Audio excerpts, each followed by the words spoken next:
ओम सृष्टिस्थित्यप्यहेया नियतिदृशितमो बन्धमोक्षाश्च यस्मात् अस्य श्री ब्रह्मरुद्र प्रभृति सुरनरद्वीषशत्रात्मकस्य विष्णोर्व्यस्ताः समस्ताः सकलगुणनिधिः सर्वदोषव्यपेतः पूर्णानन्दाव्ययो यो गुरुरपि परमः चिन्तयेतं महान्तम् जन्माद्यस्य यतोऽन्वयादितरतश्चार्थेष्वभिघ्नस्वराट् तेने ब्रह्महृदायानि कवये मुह्यन्ति यं सूरयः तेजो वायुमृधां यथा विनिमयो यत्र त्रिसर्गो मृषा धाम्ना स्वेन सदा निरस्तकुहकं सत्यं परं धीमहि धर्मप्रोज्झितकैतवोऽत्र परमः निर्मत्सराणां सतां वेद्यं वास्तवमस्रवस्तु शिवदम् तापत्रयोन्मूलनं श्रीमद्भागवते महामुनिकृते किं वा परेश्वरः सद्यो हृद्यवरुध्यतेऽत्र शुश्रूषभिस्तत्क्षणात् निगमकल्पतरोर्गलितं फलं शुकमुखादमृतद्रवसंयुतं पिबत भागवतं रसमालयं मुहुरहो रसिका भुवि भावुकाः अशेषवाग्जाड्यमलापहन्त्री नवं नवं स्पष्टसुवाक्प्रदायिनी ममेह जिह्वाग्रसुरङ्गनर्तकी प्रसन्ना वदने च मे श्रीः व्याप्तिर्यस्य निजे निजेन महसा पक्षे सपक्षे स्थितिः व्यावृत्तिश्च विपक्षतोऽथ विषये सत्यन्न वैवादिते नैवास्ति प्रतिपक्षयुक्तिरतुलं शुद्धं प्रमाणं समे भूयात् तत्त्वविनिर्णयाय भगवान् आनन्दतीर्थो मुनिः वाणिते करवाण्यम्ब चरणो हृदि सर्वदा मद्वाक्यसरणिर्भूयात् श्रीमदाचार्यभावगान् नमोऽस्तु तात्विका देवाः विष्णुभक्तिपरायणाः धर्ममार्गे प्रेरयन्तु भवन्तः सर्व एव हि यस्य वाक्कामधेनुर्नः कामितार्थान् प्रयच्छति सेवेतं जययोगीन्द्रं कामवाणच्छिदं सदा अस्मद्गुरुसमारम्भां टीकाकृत्पादमध्यगाम् श्रीमदाचार्यपर्यन्तां वन्दे गुरुपरम्पराम् पृथ्वीमण्डलमध्यस्थाः पूर्णबोधमतानुगाः वैष्णवा विष्णुहृदयाः तान् नमस्ये गुरून् मम आपादमौलिपर्यन्तं गुरूणामाकृतिं स्मरेत् तेन विघ्नाः प्रणश्यन्ति सिद्ध्यन्ति च मनोरथाः वैकुण्ठरामो यम्बवरे स्वयमेव स्वपूजकं रघुप्रियाय योगीन्द्रं नौमि सज्ञानसिद्धये। श्रीशुक उवाच वरीयानेशते प्रश्नः कृतो लोकहितं नृप आत्मवित्सम्मतः पुंसां श्रोतव्यादिषु यः परः स्वस्त्यस्तु अशेषसतां सन्मङ्गलानि भवन्तु। ಶ್ರೀಮದ್ಭಾಗವತ ಇದು ಪುರಾಣ ರಾಜ ಅಂತ ಕರೆಸಿಕೊಂಡಿರುವಂತಹದ್ದು. ಇದನ್ನ ಸಪ್ತಾಹದಲ್ಲಿ ಶ್ರವಣ ಮಾಡೋದು ಅತ್ಯಂತ ಪುಣ್ಯಪ್ರದವಾಗಿರುವಂತಹದ್ದು ಅಂತ ಕೇಳಿದ್ದೇವೆ. ಅದಕ್ಕೆ ನಿನ್ನೆ ದಿವಸ ಬೇರೆ ಬೇರೆ ಪುರಾಣಗಳಲ್ಲಿ ಶ್ರೀಮದ್ಭಾಗವತದ ಮಹಿಮೆಯನ್ನು ಏನ್ ಹೇಳಿದ್ದಾರೆ ಅಂತ ಕೇಳಿದ್ವಿ. ಪದ್ಮ ಪುರಾಣದಲ್ಲಿ, ಸ್ಕಂದ ಪುರಾಣದಲ್ಲಿ ಎರಡೂ ಕಡೆಗಳಲ್ಲೂ ಕೂಡ ಸ್ವತಃ ವ್ಯಾಸರೇ ಈ ಪುರಾಣಗಳ ಭಾಗವತದ ಮಹಿಮೆಯನ್ನ ವಿಸ್ತಾರವಾಗಿ ತಿಳಿಸಿಕೊಟ್ಟಿದ್ದಾರೆ. ಒಂದು ಮಾತು ಬಹಳ ಮನನೀಯವಾದದ್ದು. ಏನೋ ಸಪ್ತಾಹ ಮಾಡಿಸಿದ್ವಿ ಅಂತ ಮಾತ್ರ ತಿಳ್ಕೊಳ್ಬೇಡ್ರಿ. ಹಾಗೆ ಸಪ್ತಾಹ ನಡೀತಾ ಇದ್ರೆ ಆ ಮನೆಯಲ್ಲಿ ಅವರ ಪಿತೃಗಳಿಗೆ ನಿತ್ಯದಲ್ಲೂ ಕ್ಷೀರಂ ಸರ್ಪಿಣ್ ಮಧುದಕಂ ಅಂತ ಹೇಳ್ತಾರೆ. ಆ ಪಿತೃಗಳಿಗೆ ನಿತ್ಯ ಶ್ರಾದ್ದ ಮಾಡ್ಲಿಕ್ಕೆ ಆಗೋದಿಲ್ಲ. ಯಾವಾಗೂ ಒಂದ್ಸರ್ತಿ ಕಳೆದಾಗ ಶ್ರಾದ್ದ ಆಗೋದು, ತಿಥಿ ಬಂದಾಗ. ಆದ್ರೆ ಭಾಗವತ ಸಪ್ತಾಹ ಶ್ರವಣ ಎಲ್ಲಿ ನಡೀತದೋ, ಎಲ್ಲಿ ಶ್ರವಣ ಆಗ್ತದೋ ಅಲ್ಲಿ ಆ ಪಿತೃಗಳಿಗೆ ನಿತ್ಯದಲ್ಲಿ ಹಾಲು, ಮೊಸರು, ತುಪ್ಪ, ಜೇನುತುಪ್ಪದ ಸೇವನೆ ಆಗ್ತದೆ ಅಂತ ಸ್ಕಂದ ಪುರಾಣ ತಿಳಿಸಿಕೊಡ್ತಾರೆ. ಗರುಡ ಪುರಾಣ ಮತ್ತೊಂದು ರೀತಿಯಿಂದ ಭಾಗವತದ ಮಹಿಮೆಯನ್ನು ಹೇಳುತ್ತದೆ. ನೀವು ಒಂದು ಭಾಗವತವನ್ನ ಕೇಳಿದರೆ ಎಷ್ಟೆಲ್ಲ ಗ್ರಂಥಗಳನ್ನ ಅಧ್ಯಯನ ಮಾಡಿದಂತೆ ಗೊತ್ತಾ?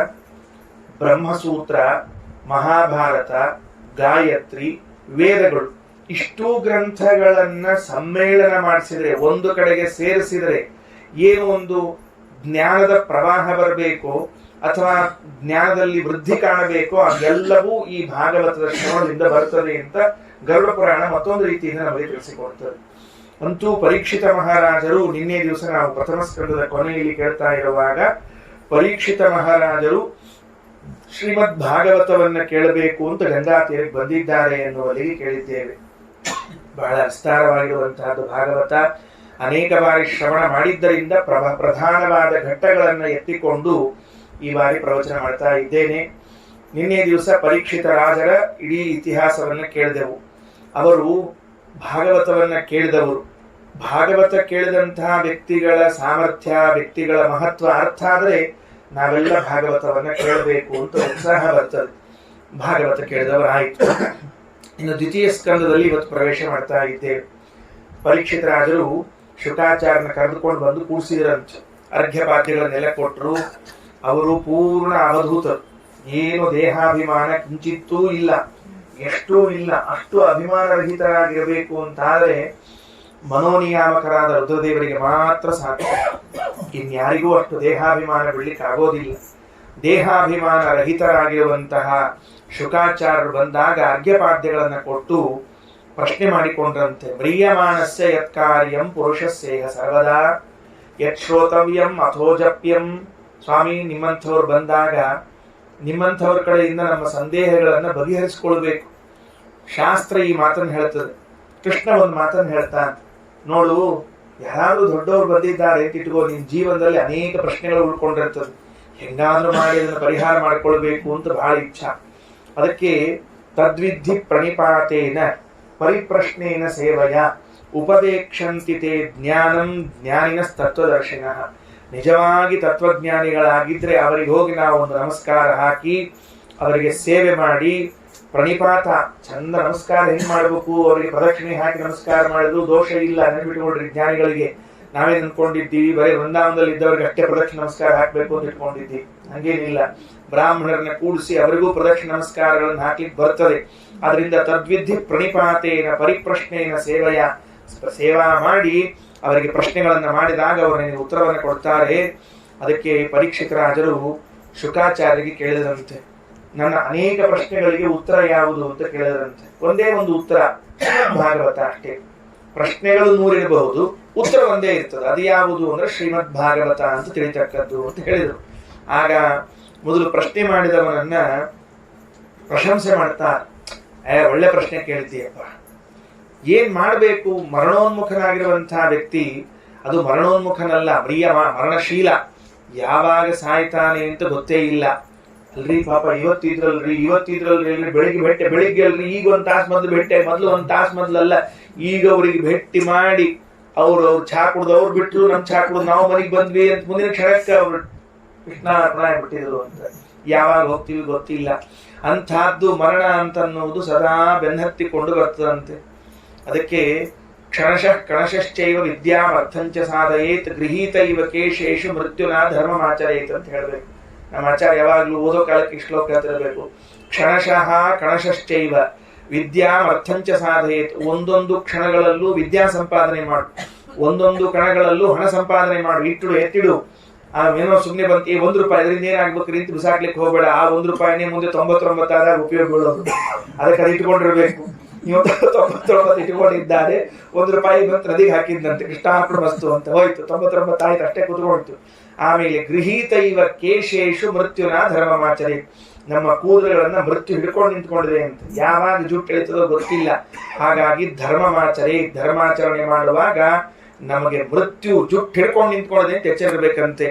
ಹಂಗಾಗಿ ಒಳ್ಳೆ ಪ್ರಶ್ನೆ ಕೇಳಿದ್ದೀಯಪ್ಪ, ಮರಣಶೀಲನಾದವನು ಮಾಡಬೇಕಾದದ್ದೇನು ಅಂತ ಹೇಳಿ ನಾವೆಲ್ಲ ಸಮಯವನ್ನ ಹೆಂಗ್ ವ್ಯರ್ಥ ಮಾಡ್ತೀವಿ ಅನ್ನೋ ಮಾತುಗಳನ್ನು ಹೇಳಿಬಿಟ್ಟು ಆ ಎಲ್ಲ ಪ್ರಶ್ನೆಗಳಿಗೂ ಉತ್ತರ ರೂಪವಾಗಿ ಶ್ರೀಮದ್ ಭಾಗವತವನ್ನು ಹೇಳ್ತಾ ಹೊರಡ್ತಾರೆ. ಅದಕ್ಕೆ ಇದಂ ಭಾಗವತಂ ನಾಮ ಪುರಾಣಂ ಬ್ರಹ್ಮ ಸಂಹಿತಂ ಅಧೀತವಾನ್ ದ್ವಾಪರಾದೌ ಪಿತುರ್ದ್ವೈಪಾಯನಾದಹಂ ಪರಿನಿಷ್ಠಿತೋಪಿ ನಿರ್ಗುಣ್ಯ ಉತ್ತಮ ಶ್ಲೋಕ ಲೀಲಯ ಗೃಹೀತ ಚೇತ ರಾಜರ್ಷೇ ಆಖ್ಯಾನಂ ಯದಧೀತವಾನ್. ನೋಡು ಪರೀಕ್ಷಿತ, ನಿನಗೋಸ್ಕರ ನಾ ಈ ಭಾಗವತವನ್ನು ಹೇಳ್ತಾ ಇದ್ದೇನೆ.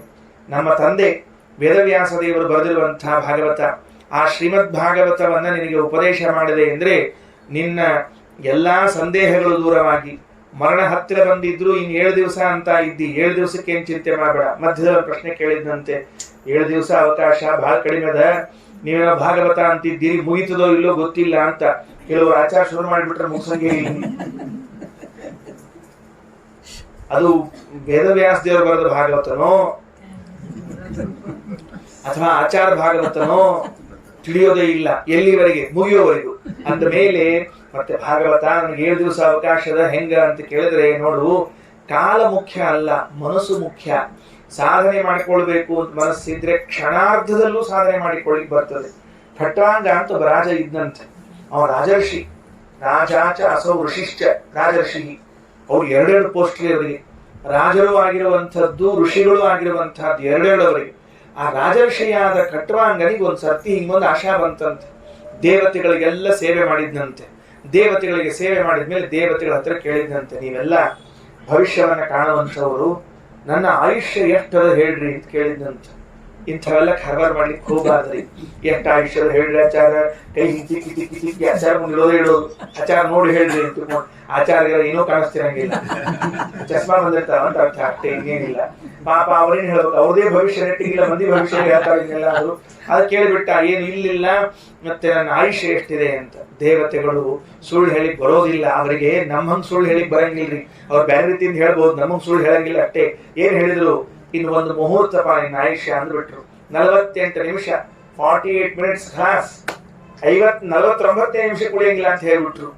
ಯಾಕಾರ ಕೇಳಿದ್ನು ಅಂತ ಅನಿಸ್ತದೆ ಎಲ್ಲಾದ್ರು. ಅವನಂದ ಏನ್ ಹೆದರ್ಕೊಳ್ಳಿಲ್ಲ, ಹೋಗೋದು ಫಿಕ್ಸ್, ಯಾಕೆ ತಲೆ ಕೆಡ್ಸ್ಕೋಬೇಕಂತ ಬರೀ ಎಂದ್ರು. ನಾನು ಒಂದ್ ಕೆಲಸ ಮಾಡ್ರಿ, ನಾನು ಈಗ ನಮ್ಮ ಮನೆಗೆ ಹೋಗುವಷ್ಟು ಸಮಯ ಸಾಲೋದಿಲ್ಲ, ಕ್ಷಣಾರ್ಧದಲ್ಲಿ ನನ್ನ ಮನೆ ಮುಗಿಸ್ಬಿಡ್ರಿ ಎಂದ್ರು. ಆಯ್ತಪ್ಪ, ಅರ್ಧ ಕ್ಷಣದಲ್ಲಿ ಮನೆ ಮುಗಿಸಿದ್ರು. ಅವ್ರು ಏನ್ ಮಾಡ್ತಿ, ಇನ್ನ ಹೆಂಡತಿ ಮಕ್ಕಳೆಲ್ಲ ಮಾತಾಡ್ಸ್ಕೊತ್ ಕೂಡ್ತೀನಿ, ನಿನ್ ತಾತ ಹೋಗ್ತಿದ್ರು, ತಾತನೇ ಹೋಗ್ತಿದ್ರು ಅನ್ಕೋತ್ ಕೂಡ್ತೀನೋ ಅಂದ್ರೆ ಕೆಲವ್ರು ಹೋಗಂಗಿಲ್ಲ ಬಿಡಂಗಿಲ್ರಿ. ಮನೆಯಾಗಿದ್ದವರೆಲ್ಲ ಪಡ ತಿಂತಿರ್ತಾರ, ಹೋಗ್ತಿದ್ರು ಅವ್ರು ಹೋಗ್ಯಾರ ಹೋಗುವಂತ ಅವ್ರು ಅಂತಿರ್ತಾರೆ, ಇವ್ರು ಹೋಗಂಗಿಲ್ಲ ಪುಣ್ಯಾತ್ಮ. ಅದಕ್ಕೆ ಹಂಗೆ ಹೇಳ್ಬಾರ್ದು. ಸಮಯ ಬಂದಾಗ ಹೋಗೋದು ಇದ್ದದ್ದೇ, ಅದು ಯಾರ ನೀ ಬ್ಯಾಡ ಅಂದ್ರೂ ನಿಲ್ಲಂಗಿಲ್ಲ. ಮತ್ತೇನ್ ಮಾಡಿದ, ರಾಜನಾದವನಿಗೆ ಉತ್ತರಾಧಿಕಾರ ಕೊಡಬೇಕು ಅಂತ ಒಂದು ಸಂಪ್ರದಾಯ, ಶಾಸ್ತ್ರ ವಿಹಿತವಾದದ್ದು. ಪಟ್ಟವನ್ನ ಗಟ್ಟಿ ಕಿರೀಟ ಇಟ್ಟು ಅಭಿಷೇಕ ಮಾಡಿ ನೀವು ಉತ್ತರಾಧಿಕಾರಿ ಘೋಷಣೆ ಮಾಡ್ಬೇಕು, ಹಂಗೆ ಸಾಯ್ಬಾರ್ದು ಅಂತಹದೊಂದು ಪರಿಸ್ಥಿತಿ ಬಂತು. ವಿಚಿತ್ರ ವೀರ್ಯ ಇಬ್ಬರಿಬ್ಬರನ್ನ ಹೆಂಡಂದ್ರ ಮಾಡಿಕೊಂಡು ಅವ ಮಾತ್ರ ಹೇಳಿಲಾರ ಸತ್ತು ಹೋಗ್ಬಿಟ್ಟ ಪುಣ್ಯಾತ್ಮ. ಮಹಾಭಾರತದಲ್ಲಿ ಎಂಥ ಘನಘೋರ ಆತು, ಸತ್ಯವತಿಗೆ ಸಮಸ್ಯೆ ಆಯ್ತು ವೇದವ್ಯಾಸ ದೇವರ ತಾಯಿಗೆ. ತಕ್ಷಣಕ್ಕೆ ವೇದವ್ಯಾಸ ದೇವರು ಸ್ಮರಣೆ ಮಾಡ್ತಾರೆ. ಶ್ರೀಮದಾಚಾರ್ಯ ಎಷ್ಟು ಕ್ಷಣ ಶಬ್ದಗಳನ್ನು ಬರೆದಿದ್ದಾರೆ ಅಂದ್ರೆ, ಸಿಂಹಾಸನ ಒಂದು ಕ್ಷಣವೂ ರಾಜನಿಲ್ಲದೆ ಇರಬಾರದಂತೆ, ಅಷ್ಟು ಮಹತ್ವದಂತೆ ರಾಜ್ಯದಲ್ಲಿ. ಅದಕ್ಕೆ ಕೂಡಲೇ ಕರೆದರು, ಏನ್ ಬೇಕು ಹೇಳ್ರಿ ಅಂತ ಬಂದ ತಾಯಿ ಕೇಳಿದ್ರು ವೇದವ್ಯಾಸ ದೇವರು. ಇಲ್ಲ, ವಿಚಿತ್ರ ವೀರ್ಯ ಅವನ ಮಕ್ಕಳನ್ನ ಪಡಿಲಿಲ್ಲ, ಹಂಗೆ ಸತ್ತು ಹೋಗ್ಬಿಟ್ಟಾನ, ಸಿಂಹಾಸನ ಉತ್ತರಾಧಿಕಾರಿ ಇಲ್ಲೇ ಗೊಳೋ ಅಂತ ಅಲ್ಲಿಗತ್ತದ. ಭೀಷ್ಮಾಚಾರ್ಯದ್ರಲ್ಲ ಮತ್ತ ಮಗ, ಹಿರಿಯ ಮಗ, ಅವ್ನು ಕೂಡ್ಸು ಅಂದ್ರೆ ಅವ್ರನ್ನ ಕೊಡಂಗಿಲ್ಲ ಅಂತ ಹೇಳ್ಬಿಟ್ರ. ಮಗ ಇದ್ದಾನ, ಕೂಡಂಗಿಲ್ಲ. ಈ ಕೂಡ್ಬೇಕಾದ ಮಗ ಹುಟ್ಟಿಲ್ಲ, ಏನ್ ಮಾಡ್ಬೇಕು, ನೀವೇ ನಿಯೋಗ ಪದ್ಧತಿಯಿಂದ ಅಂಬಿಕೆ ಅಂಬಾಲಿಕೆ ಇರಲಿ ಮಕ್ಕಳನ್ನ ಪಡ್ರಿ ಅಂತ ಹೇಳಿದ್ರು. ಅವ್ರಂದ್ರೆ 1 ವರ್ಷ ಕಾಯಿರಿ ಅಂತ ಹೇಳಿದ್ರು. ಯಾಕಂದ್ರೆ ಹಂಗ ಸುಸುಳ ಮಕ್ಕಳಾಗಬೇಕು ಅಂತ ಆಗಂಗಿಲ್ಲ, ನೀವು ಚಂದ ಸೇವಾ ಮಾಡಬೇಕು, ಸೇವಾ ಮಾಡಿದಾಗ ಮಾತ್ರ ನಾನು ಸಂತಾನವನ್ನು ಕೊಡ್ತೀನಿ ಅಂತ. ಸತ್ಯವತಿ ಅಂದ್ಲು 1 ವರ್ಷ ಸೇವಾ ಮಾಡಿ ಆಮೇಲೆ ಹಳದು, ಆಮೇಲೆ 1 ವರ್ಷ, ಮತ್ತ 2 ವರ್ಷಗಟ್ಲೆ ರಾಜರಿಲ್ಲ ಅಂತ ಪ್ರಜೆಗಳಿಗೆ ಗೊತ್ತಾಗ್ಬಿಟ್ರೆ ದಂಗೆ ಇದ್ಬಿಡ್ತಾರೆ ಪ್ರಜೆಗಳೆಲ್ಲ. ಅದಕ್ಕೆ ಹಂಗಾಗ್ಬಾರ್ದು, ಇವತ್ತೇ ಸಂತಾನ ಆಗ್ಬೇಕು ಅಂದ್ರು. ನಿನ್ ಇಚ್ಛಾ ಅಂದ್ರು. ಅಂತ ಅವಸರದಾಗ ಹುಟ್ಟಿದ್ವು ಒಂದು ಕುಡ್ಡ, ಒಂದು ಬೆಳಪ. ಏನು ವಿಚಿತ್ರ, ವೇದವ್ಯಾಸ ಬೇಡ ಅಂತ ಕೇಳಲಿಲ್ಲ, ಅವಸರ ಮಾಡಿದ್ರು. ಪಾಂಡುರಾಜ ದೇಹ ಪೂರ್ಣ ಬೆಳ್ಳಗೆ, ರೋಗ ಅಲ್ಲದು, ರೋಗ ಅಲ್ಲ. ಈ ಕೆಲವರಿಗೆ ಬೆಳ್ಳಗ್ ಬಣ್ಣ ಇರ್ತದೆ, ಮೈ ಬಣ್ಣ, ಅದು ಪೂರ್ಣ ಬೆಳಗಾಗ್ಬಿಟ್ರೆ ಹೆಂಗಿರ್ತದೆ ಹಂಗಾಗಿತ್ತಂತೆ. ಇದು ಮೊದಲೇದೊಂದು ಕುಡ್ಡು ಹುಡ್ತೀವು, ಇನ್ನೊಂದೊಂದು ದೇಹದಲ್ಲಿ ಪಾಂಡವರನ್ನ ಹುಡ್ತೀವು, ಮತ್ತೊಬ್ಬ ಏನ್ ಮಾಡ್ದ, ಜಾತಿ ಇಲ್ಲದೆ ಇದ್ದ ಹುಟ್ಟಿಬಿಟ್ಟ ವಿದುರ. ನೋಡಿ ಹೆಂಗಾಯ್ತು. ಆದ್ರೆ ಅವರ ಇಂಟೆನ್ಷನ್ ಏನಿತ್ತು, ಉದ್ದೇಶ ಒಬ್ಬನ ರಾಜ ಬೇಕು ಅಂತ ಇತ್ತು. ಅಂತೂ ಇಂತೂ ಕೊನೆಗೆ ಧೃತರಾಷ್ಟ್ರ ನಾಮಕವಾಸ್ತ ರಾಜನ್ ಮಾಡಿ ಪಾಂಡುರಾಜನ ರಾಜನ ಮಾಡಿ ಇಟ್ಬಿಟ್ರು. ಅವರು ಕ್ಷಣಾರ್ಧದಲ್ಲಿ ಹುಟ್ಟಿದವ್ರ ಮಕ್ಕಳು. ಅಂದ್ರೆ ಉತ್ತರಾಧಿಕಾರವನ್ನ ಕೊಡದೆ ಸಾಯ್ಬಾರ್ದು ನಿಯಮ ಇದ್ದುದರಿಂದ ಖಟ್ವಾಂಗ ಅಂದ, ನಾನು ಹೋಗ್ಬೇಕು, ರಾಜವನ್ನು ಕೊಡಬೇಕು ಅಂತ. ಆಯ್ತು ಅಂತ ತನ್ನ ಮಗನಿಗೆ ರಾಜ್ಯಾಧಿಕಾರವನ್ನು ಕೊಟ್ಟ. ಮುಂದೆ ಇನ್ನೂ ಸಮಯ ಉಳಿದಿತ್ತಂತೆ. ಅಲ್ಲಿಯೇ ಪದ್ಮಾಸನದಲ್ಲಿ ಕುಳಿತುಕೊಂಡು ದೇಹತ್ಯಾಗವನ್ನು ತಾನೇ ಮಾಡಿಬಿಟ್ನಂತೆ. ಅದಕ್ಕೆ ಪರೀಕ್ಷಿತ ಸಾಧನೆ ಮಾಡಿಕೊಳ್ಳುವವನಿಗೆ ಒಂದು ಮುಹೂರ್ತದಲ್ಲೂ ಮಾಡಿಕೊಳ್ಳಿಕ್ ಬರ್ತದೆ. 7 ದಿವಸ ತವಾಪ್ಯೇತರಿಹಿ ಕೌರವ್ಯ ಸಪ್ತಾಹಂ ಜೀವಿತಾವಧಿ. ಏನ್ ಚಿಂತೆ ಮಾಡಬೇಡ, ನಾನು ಈ ಭಾಗವತವನ್ನಿಗೆ ಉಪದೇಶ ಮಾಡ್ತೀನಿ ಅಂತ ತಿಳಿದುಕೊಂಡು ಹೇಳ್ತಾ ಇದ್ದಾರೆ. ಆ ಭಾಗವತ ಅಂತಂದು ಕೂಡಲೇ ನಾವು ಸ್ವಲ್ಪ ಶ್ರೀಮದಾಚಾರ್ಯರು ಒಂದು ಮಾತನ್ನು ನೆನಪು ಮಾಡ್ತಾರೆ. ಎಲ್ಲ ಕಡೆಗೂ ಟೀಕಾಕೃತ್ವಾದ ಶ್ರೀಮದಾಚಾರ್ಯ, ಯಾವುದೇ ಒಂದು ಗ್ರಂಥವನ್ನು ನೀವು ಅಧ್ಯಯನ ಮಾಡುವಾಗ ಅದಕ್ಕೆ ಋಷಿ ಛಂದೋ ದೇವತೆಗಳನ್ನು ತಿಳಿದು ಮಾಡಬೇಕು. ಯೋಹವ ಅವಿದಿತ ಆರ್ಷ ಛಂದೋ ದೈವತೇನ ಯಜತಿ ಯಾಜಯತಿ ಅಧ್ಯಾಪಯತಿ ಗತ್ತೇವಾ ಪತತಿ ಪ್ರಭಾಮೀಯತೆ. ಒಂದು ಗಾಯತ್ರಿ ಮಂತ್ರ ಹೇಳ್ತಿರ್ತೀರಿ, ಅದು ಋಷಿ ಯಾರು ಅಂತ ಗೊತ್ತಿಲ್ಲ, ಸುಮ್ಮನೆ ಅಂತ ಗಾಯತ್ರಿ ಜಪ ಮಾಡಿಬಿಟ್ರೆ ಏನಾಗ್ತದೆ ಅಂದ್ರೆ ಅವನು ಅಧಪತನ ಹೊಂತಾನಂತ. ಅದು ಮಂತ್ರ ಫಲ ಕೊಡೋದಿಲ್ಲ ಅಂತಲ್ಲ, ಋಷಿ ಛಂದೋ ದೇವತೆಗಳು ಗೊತ್ತಿಲ್ಲದೆ ಇರೋ ವ್ಯಕ್ತಿ ಆ ಮಂತ್ರ ಪಠಣ ಮಾಡಿದರೆ ಅಧಪಾತ ಹೊಂತಾನೆ. ಅಂದ ಮೇಲೆ ಪುರಾಣಂ ಬ್ರಹ್ಮ ಸಂಹಿತಂ, ಈ ಪುರಾಣವಾದರೂ ವೇದ ತುಲ್ಯವಾದದ್ದು. ಬಹಳ ಆಶ್ಚರ್ಯ ರೀ, ಬಹಳ ಆಶ್ಚರ್ಯ. ಟೀಕಾಕೃತ್ಪಾದರು ಅನೇಕ ಕಡೆಗಳಲ್ಲಿ ಇದೆಲ್ಲ ಹೆಂಗಿದೆ ಅಂದ್ರೆ ಒಂದೊಂದು ತಾಸು 15 ನಿಮಿಷ 20 ನಿಮಿಷ ಕುತ್ಕೊಂಡು ಕೇಳೋ ಗ್ರಂಥಗಳಲ್ಲ. ಶ್ರೀಮದ್ ಭಾಗವತವನ್ನ ಕೇಳಿದ್ರೆ ಇಡೀ ಜನ್ಮ ಪೂರ್ತಿ ಬರೀ ಶ್ರೀಮದ್ ಭಾಗವತ ಕೇಳಬೇಕು. ಪುರಾಣ ತುಲ್ಯ, ಇದು ಪುರಾಣ ಮಂತ್ರ ತುಲ್ಯ. ಮಂತ್ರ ತುಲ್ಯ ಅಂತ ಆಗಬೇಕಾಗಿದ್ರೆ ಮಂತ್ರಗಳಲ್ಲಿ ಏನು ಪ್ರಯೋಗಗಳಿರ್ತದಲ್ಲ ಅಂತಹ ಪ್ರಯೋಗಗಳನ್ನು ಈ ಪುರಾಣದಲ್ಲಿ ಮಾಡಬೇಕಂತ ವೇದವ್ಯಾಸದೇವರು ಅಂತಹ ಪ್ರಯೋಗಗಳನ್ನು ಮಾಡಿದ್ದಾರೆ. ಮಹದ್ಗುಣತ್ವಾದ್ ಯಮನಂತ ಮಾಹುಹು, ಮಹಾಗುಣತ್ವಾತ್ ಅನ್ನಬೇಕಾಗಿತ್ತು. ಮಹಾಗುಣವುಳ್ಳವನು ಶಬ್ದ ಏನು? ಮಹಾಗುಣ. ಮಹಾಬ್ರಾಹ್ಮಣ ಅಂತೀರಿಲ್ಲೋ, ಮಹದ್ ಬ್ರಾಹ್ಮಣ ಅಂತಾರೆ ಯಾರು? ಮಹಾಗುಣವುಳ್ಳವನು ಅಂತ ಚೇಂಜ್ ಮಾಡಿ ಮಹದ್ಗುಣತ್ವಾದ್ ಯಮನಂತ ಮಾಹುಹು. ಯಾಕೆ ಮಹತ್ ಅಂತ ಹಂಗೆ ಪದ ಇಟ್ರು? ಮಂತ್ರ ತುಲ್ಯ ಇದು ಅಂತ ತೋರಿಸಿಕೊಟ್ಟಿದ್ದಾರೆ ವಿಷ್ಣು ತೀರ್ಥರು ಭಾಗವತ್ ಸಾರೋದ್ಧಾರದಲ್ಲಿ. ಟೀಕಾಕೃತ್ಪಾದರು ತೋರಿಸಿಕೊಟ್ಟಿದ್ದಾರೆ ಶ್ರೀಮದ್ ನ್ಯಾಯ ಸುಧಾರಲ್ಲಿ. ಅಂದ ಮೇಲೆ ಇದು ಮಂತ್ರ ತುಲ್ಯವಾಗಿರುವಂತಹದ್ದು. ಮಹಾಭಾರತವು ಅಷ್ಟೇ. ಮಹಾಭಾರತ ಅಂತೂ ವೇದಾದಪ್ಯುತ್ತಮ, ವೇದಕ್ಕಿಂತ ಉತ್ತಮ. ಭಾಗವತ ಇನ್ನೂ ವೇದ ತುಲ್ಯ. ಅಂದ ಮೇಲೆ ವೇದ ಸಮಾನವಾಗಿರೋದ್ರಿಂದ ಋಷಿಗಳು ಯಾರು, ಛಂದಸ್ ಯಾರು, ದೇವತೆ ಯಾರು ಅಂತ ತಿಳ್ಕೊಳ್ಬೇಕಂತೆ. ದೇವತಾ ಅಂದ್ರೆ ಏನು? ಯಾರನ್ನ ದೇವತಾ ಅಂತ ಕರೀಬೇಕು? ನಮ್ಮಲ್ಲಿ ಇಂದ್ರ ಚಂದ್ರ ವರುಣ ಇವರನ್ನ ದೇವತಾ ಅಂತ ತಿಳ್ಕೊಂಡ್ಬಿಟ್ಟಿವಿ. ಅಲ್ಲ, ಯಾಸ್ಕರ ದೃಷ್ಟಿಯಲ್ಲಿ ದೇವತಾ ಅಂದ್ರೆ ಯಾರು? ಯಾಸ್ಕ ಮಹರ್ಷಿಗಳು ನಿರುಕ್ತ ಅಂತ ಗ್ರಂಥ ಬರೆದಿದ್ದಾರೆ. ಅವರ ದೃಷ್ಟಿಯಲ್ಲಿ ದೇವತೆ ಅಂದ್ರೆ ಪ್ರತಿಪಾದ್ಯ. ಪ್ರತಿಪಾದ್ಯ ಅಂದ್ರೆ ಆ ಗ್ರಂಥದಿಂದ ಹೇಳಲ್ಪಡುವನು. ಆ ಗ್ರಂಥದಿಂದ ಯಾರನ್ನ ಹೇಳ್ತೀವೋ, ಯಾರನ್ನ ಕುರಿತು ತಿಳಿಸ್ತೀವೋ ಅವನನ್ನ ದೇವತಾ ಅಂತ ಕರಿಬೇಕು. ಹಾಗಾದ್ರೆ ಸಂಪೂರ್ಣವಾದ ಭಾಗವತದಿಂದ ಯಾರು ಹೇಳಲ್ಪಡ್ತಿದ್ದಾರೆ? ದೇವರು, ನಾರಾಯಣ, ಅವನೇ ದೇವತಾ. ಇದಕ್ಕೆ ಬೇರೆ ಇನ್ಯಾರು ದೇವತಾ ಅಲ್ಲ. ಯಾತೇನ ಉಚ್ಚತೆ ಸಾ ದೇವತಾ. ಯಾಸ್ಕಾಚಾರ್ಯರು ನಿರುಕ್ತದಲ್ಲಿ ಹೇಳುವಾಗ ಒಂದು ಸೂತ್ರವನ್ನು ಕೊಡ್ತಾರೆ. ಏನೋ ದೇವತಾ ದೇವತಾ ಅಂತಂದ್ರೆ ಇಂದ್ರ ದೇವತಾ ಚಂದ್ರ ದೇವತಾ ಅಂತ ಹಾಗೆ ಅರ್ಥ ಮಾಡಿಕೊಳ್ಬೇಡ್ರಿ. ಪ್ರತಿಪಾದ್ಯ, ಆ ಗ್ರಂಥದಿಂದ ಪ್ರತಿಪಾದ್ಯನಾದವನು ಯಾರು? ಅದು ದೇವತಾ. ಗಾಯತ್ರಿ ಮಂತ್ರ ಪ್ರತಿಪಾದ್ಯನಾದವನು ಯಾರು? ಅವನೇ ದೇವತಾ. ಹೆಂಗ್ ಗೊತ್ತಾಗ್ಬೇಕು? ಧ್ಯಾನ ಮಾಡುವ ಕಾಲಕ್ಕೆ ಏನಂತ ಧ್ಯಾನ ಮಾಡಿರ್ತೀರಿ? ಧ್ಯೇಯಸ್ಸದಾ ಚಂದ್ರಮಂಡಲ ಮಧ್ಯವರ್ತಿ ನಾರಾಯಣ. ಹಾಗಾದ್ರೆ ನಾರಾಯಣನನ್ನ ಧ್ಯಾನಿಸಿ ಗಾಯತ್ರಿ ಜಪ ಮಾಡ್ತಿದ್ದೀರಿ ಅಂದ್ಮೇಲೆ ಗಾಯತ್ರಿ ಮಂತ್ರ ಪ್ರತಿಪಾದ್ಯ ಯಾರಾದ? ನಾರಾಯಣ, ಅವನೇ ದೇವತಾ. ಇನ್ಮೇಲೆ ಋಷಿಗಳು ಯಾರು ಅಂತ ಕೇಳಿದ್ರೆ ವಿಶ್ವಾಮಿತ್ರ ಋಷಿ ಅಂತ ಹೇಳ್ತೀರಿ. ಹಾಗಿದ್ರೆ ಭಾಗವತಕ್ಕೆ ಋಷಿಗಳು ಯಾರು? ಎಲ್ಲ ನಮ್ಗೆ ಗೊತ್ತದ. ಯಾರು ಬರ್ದಾರ ಭಾಗವತ? ವೇದವ್ಯಾಸದೇವರು. ವೇದವ್ಯಾಸದೇವರು ಒಬ್ಬರೇ ಇದಕ್ಕೆ ಋಷಿಗಳಲ್ಲ. ಇದಕ್ಕೆ ಋಷಿ ಪರಂಪರೆ ಇದೆ. ಇದು ಗುರು ಪರಂಪರೆಯಿಂದ ಬಂದದ್ದು, ಋಷಿ ಪರಂಪರೆಯಿಂದ ಬಂದದ್ದು. ನಾವು ಎಷ್ಟು ಜನರನ್ನ ಕಡಿಮೆ ತಿಳ್ಕೊಂಡಿದ್ದೀವಿ ಅಂದ್ರೆ ಇನ್ನೆಷ್ಟು ಜನರನ್ನು ತಿಳ್ಕೋಬೇಕಾಗಿ ಅಂತ ಇಟ್ಕೊಳ್ರಿ. ಆ ಎಲ್ಲ ಪರಂಪರಾಗತವಾಗಿ ಬಂದವರು ನಮ್ಮವರೆಗೆ ಭಾಗವತ ಮುಟ್ಟಿಸ್ಬೇಕು ಅಂತ ಕಳಕಳಿಯಿಂದ ಮುಟ್ಟಿಸ್ಯಾರ. ಕಾಳಜಿ ಅದರವ್ರು ಎಲ್ಲರಿಗೂ. ಭಾಗವತ ಒಬ್ಬರ ಕೈ ಇನ್ನೊಬ್ಬರ ಕೈ ಕೊಡೋ ಕಾಲಕ್ಕ ಸುರಕ್ಷಿತ ಮುಟ್ಟಿಸ್ತಿಲ್ಲ, ಮತ್ತೊಬ್ಬರಿಗೆ ಯೋಗ್ಯ ಅಧಿಕಾರಿಗೆ ಅಂತ ಕೇಳಿ ಕೇಳಿ ಕೊಟ್ಟಿದ್ದ. ಸುಮ್ನೆ ಕೊಟ್ಟಿಲ್ಲ. ಭಾಗವತ ಪುಸ್ತಕ ತೊಗೊಳೋದು, ಮಾರ್ಕೆಟ್ ಆಗಿ ತಗೊಂಡು ತಗೋ, ನೀ ಕೊಡು ಅಂತ ಹೇಳಿ ಯಾರು ಬೇಕಾ ಕೊಡ್ಲಿಕ್ಕೆ ಬರ್ತೇವೆ? ಹಂಗ ಕೊಡ್ಲಿಕ್ಕೆ ಬರೋದಿಲ್ಲ. ಹಂಗಾದ್ರೆ ಮೊಟ್ಟ ಮೊದಲು ಭಾಗವತವನ್ನು ಈ ಜಗತ್ತಿಗೆ ತಂದ ಮಹಾಪುರುಷ ಯಾರು? ಬಹಳ ಚಂದ. ಮೊಟ್ಟ ಮೊದಲು ತಂದ ಮಹಾಪುರುಷ ಯಾರು ಗೊತ್ತಾಗ್ಬೇಕಲ್ಲ ನಮಗೆ. ಅದಕ್ಕೆ ಭಾಗವತ ತೃತೀಯ ಸ್ಕಂದಲ್ಲಿ ಹೇಳುವಾಗ ಶ್ರೀಕೃಷ್ಣ ಉದ್ಧವನಿಗೆ ಒಂದು ಮಾತು ಹೇಳ್ತಾನೆ. ಉದ್ಧವ, ಬಾಯಿಲಿ ನಿನಗೊಂದು ಜವಾಬ್ದಾರಿ ಕೊಡ್ತಾ ಇದ್ದೀನಿ. ಏನ್ ಜವಾಬ್ದಾರಿ? ನಾನು ಹೇಳುವ ಈ ಮಾತನ್ನ ನೀನು ಲೋಕದಲ್ಲಿ ಪ್ರಸಾರ ಮಾಡಬೇಕು ಅಂತ ಹೇಳಿ ಉದ್ಧವನಿಗೆ ಉಪದೇಶ ಮಾಡಿ ಅವನ ಬದರಿ ಕ್ಷೇತ್ರ ಕಳಿಸಿಬಿಟ್ನಂತೆ. ಆ ಸಂದರ್ಭದಲ್ಲಿ ಕೃಷ್ಣ ಒಂದು ಮಾತು ಹೇಳ್ತಾನೆ. ಈ ಭಾಗವತ ಎಂಬುವಂತಹದ್ದನ್ನ ಮೊಟ್ಟ ಮೊದಲು ಉಪದೇಶ ಮಾಡಿದ ವ್ಯಕ್ತಿ ಯಾರು ಅಂದ್ರೆ ಸಾಕ್ಷಾತ್ ನಾರಾಯಣ. ಪುರಾಮಯ ಪ್ರೋಕ್ತಮಜಾಯನಾಭ್ಯೇ ಪದ್ಮೇ ನಿಷಣ್ಣಾಯ ಮಮಾದಿ ಸರ್ಗೇ ಜ್ಞಾನಂ ಪರಂ ಮನ್ಮಹಿಮಾವಭಾಸಂ ಯತ್ಸೂರಯೋ ಭಾಗವತಂ ವದಂತಿ. ಏನ್ ಚಂದಾದ ಶ್ಲೋಕರಿ. ವೇದವ್ಯಾಸ ದೇವರು ತುಂಬಾ ಮನಸ್ಸಿನಿಂದ ಬರೆದ್ಬಿಟ್ಟ. ಮನಸ್ಸು ತುಂಬಿ ಬರೆದಾಗ ಮಾತ್ರ ಚಂದ ಇರ್ತದ್ರಿ. ಕೆಲವರು ಕವಿತಾ ಬರೆದಿರ್ತಾರೆ ನೋಡ್ರಿ, ಕೆಳಗೆ ಸ್ಟೇಜ್ ಮುಂದೆ ಕೂತ್ಕೊಂಡು ಬರ್ಕೊಂಡು ಮ್ಯಾಲೆ ಹೋಗಿ ಓದಿ ಬರೋ ಕಾಲ ಚೀಟಿ ಒಗೆದು ಬಂದ್ಬಿಟ್ಟಿರ್ತಾರೆ. ಯಾಕಂದ್ರೆ ಅದು ಆಯುಷ್ಯನೇ ಅಷ್ಟು. ಇಲ್ಲಿ ಬರ್ಕೊಂಡು ಅಲ್ಲಿ ಹೋಗಿ ಓದಿ ಕೆಳಗೆ ಇಳಿಯೋದ್ರಾಗ ಮುಗಿದು ಹೋದ ಕೆಲಸ. ಅಷ್ಟು ಆಯುಷ್ಯ ಇರಬಾರ್ದು. ಸೂರ್ಯ ಚಂದ್ರ ಇರೋವರೆಗೆ ಇರಬೇಕು. ಸೂರ್ಯ ಚಂದ್ರ ಇರೋವರೆಗೆ ಇರಬೇಕು. ಪ್ರಳಯ ಕಾಲದವರೆಗೂ ಕೂಡ ಇರುವಂತಹದ್ದು. ಅಂದ್ರೆ ಹೇಳಿದ್ರು ಪುರಾಮಯ ಪ್ರೋಕ್ತಮಜಾಯನಾಭ್ಯೇ ಪದ್ಮೇ ನಿಷಣ್ಣಾಯ ಮಮಾದಿ ಸರ್ಗೇ ಜ್ಞಾನಂ ಪರಂ ಮನ್ಮಹಿಮಾವಭಾಸಂ ಯತ್ಸೂರಯೋ ಭಾಗವತಂ ವದಂತಿ. ಶೇಷನ ಮೇಲೆ ಮಲಗಿದ್ದಂತೆ ನಾರಾಯಣ. ಅವನು ಮಲ್ಕೊಂಡಿದ್ದ.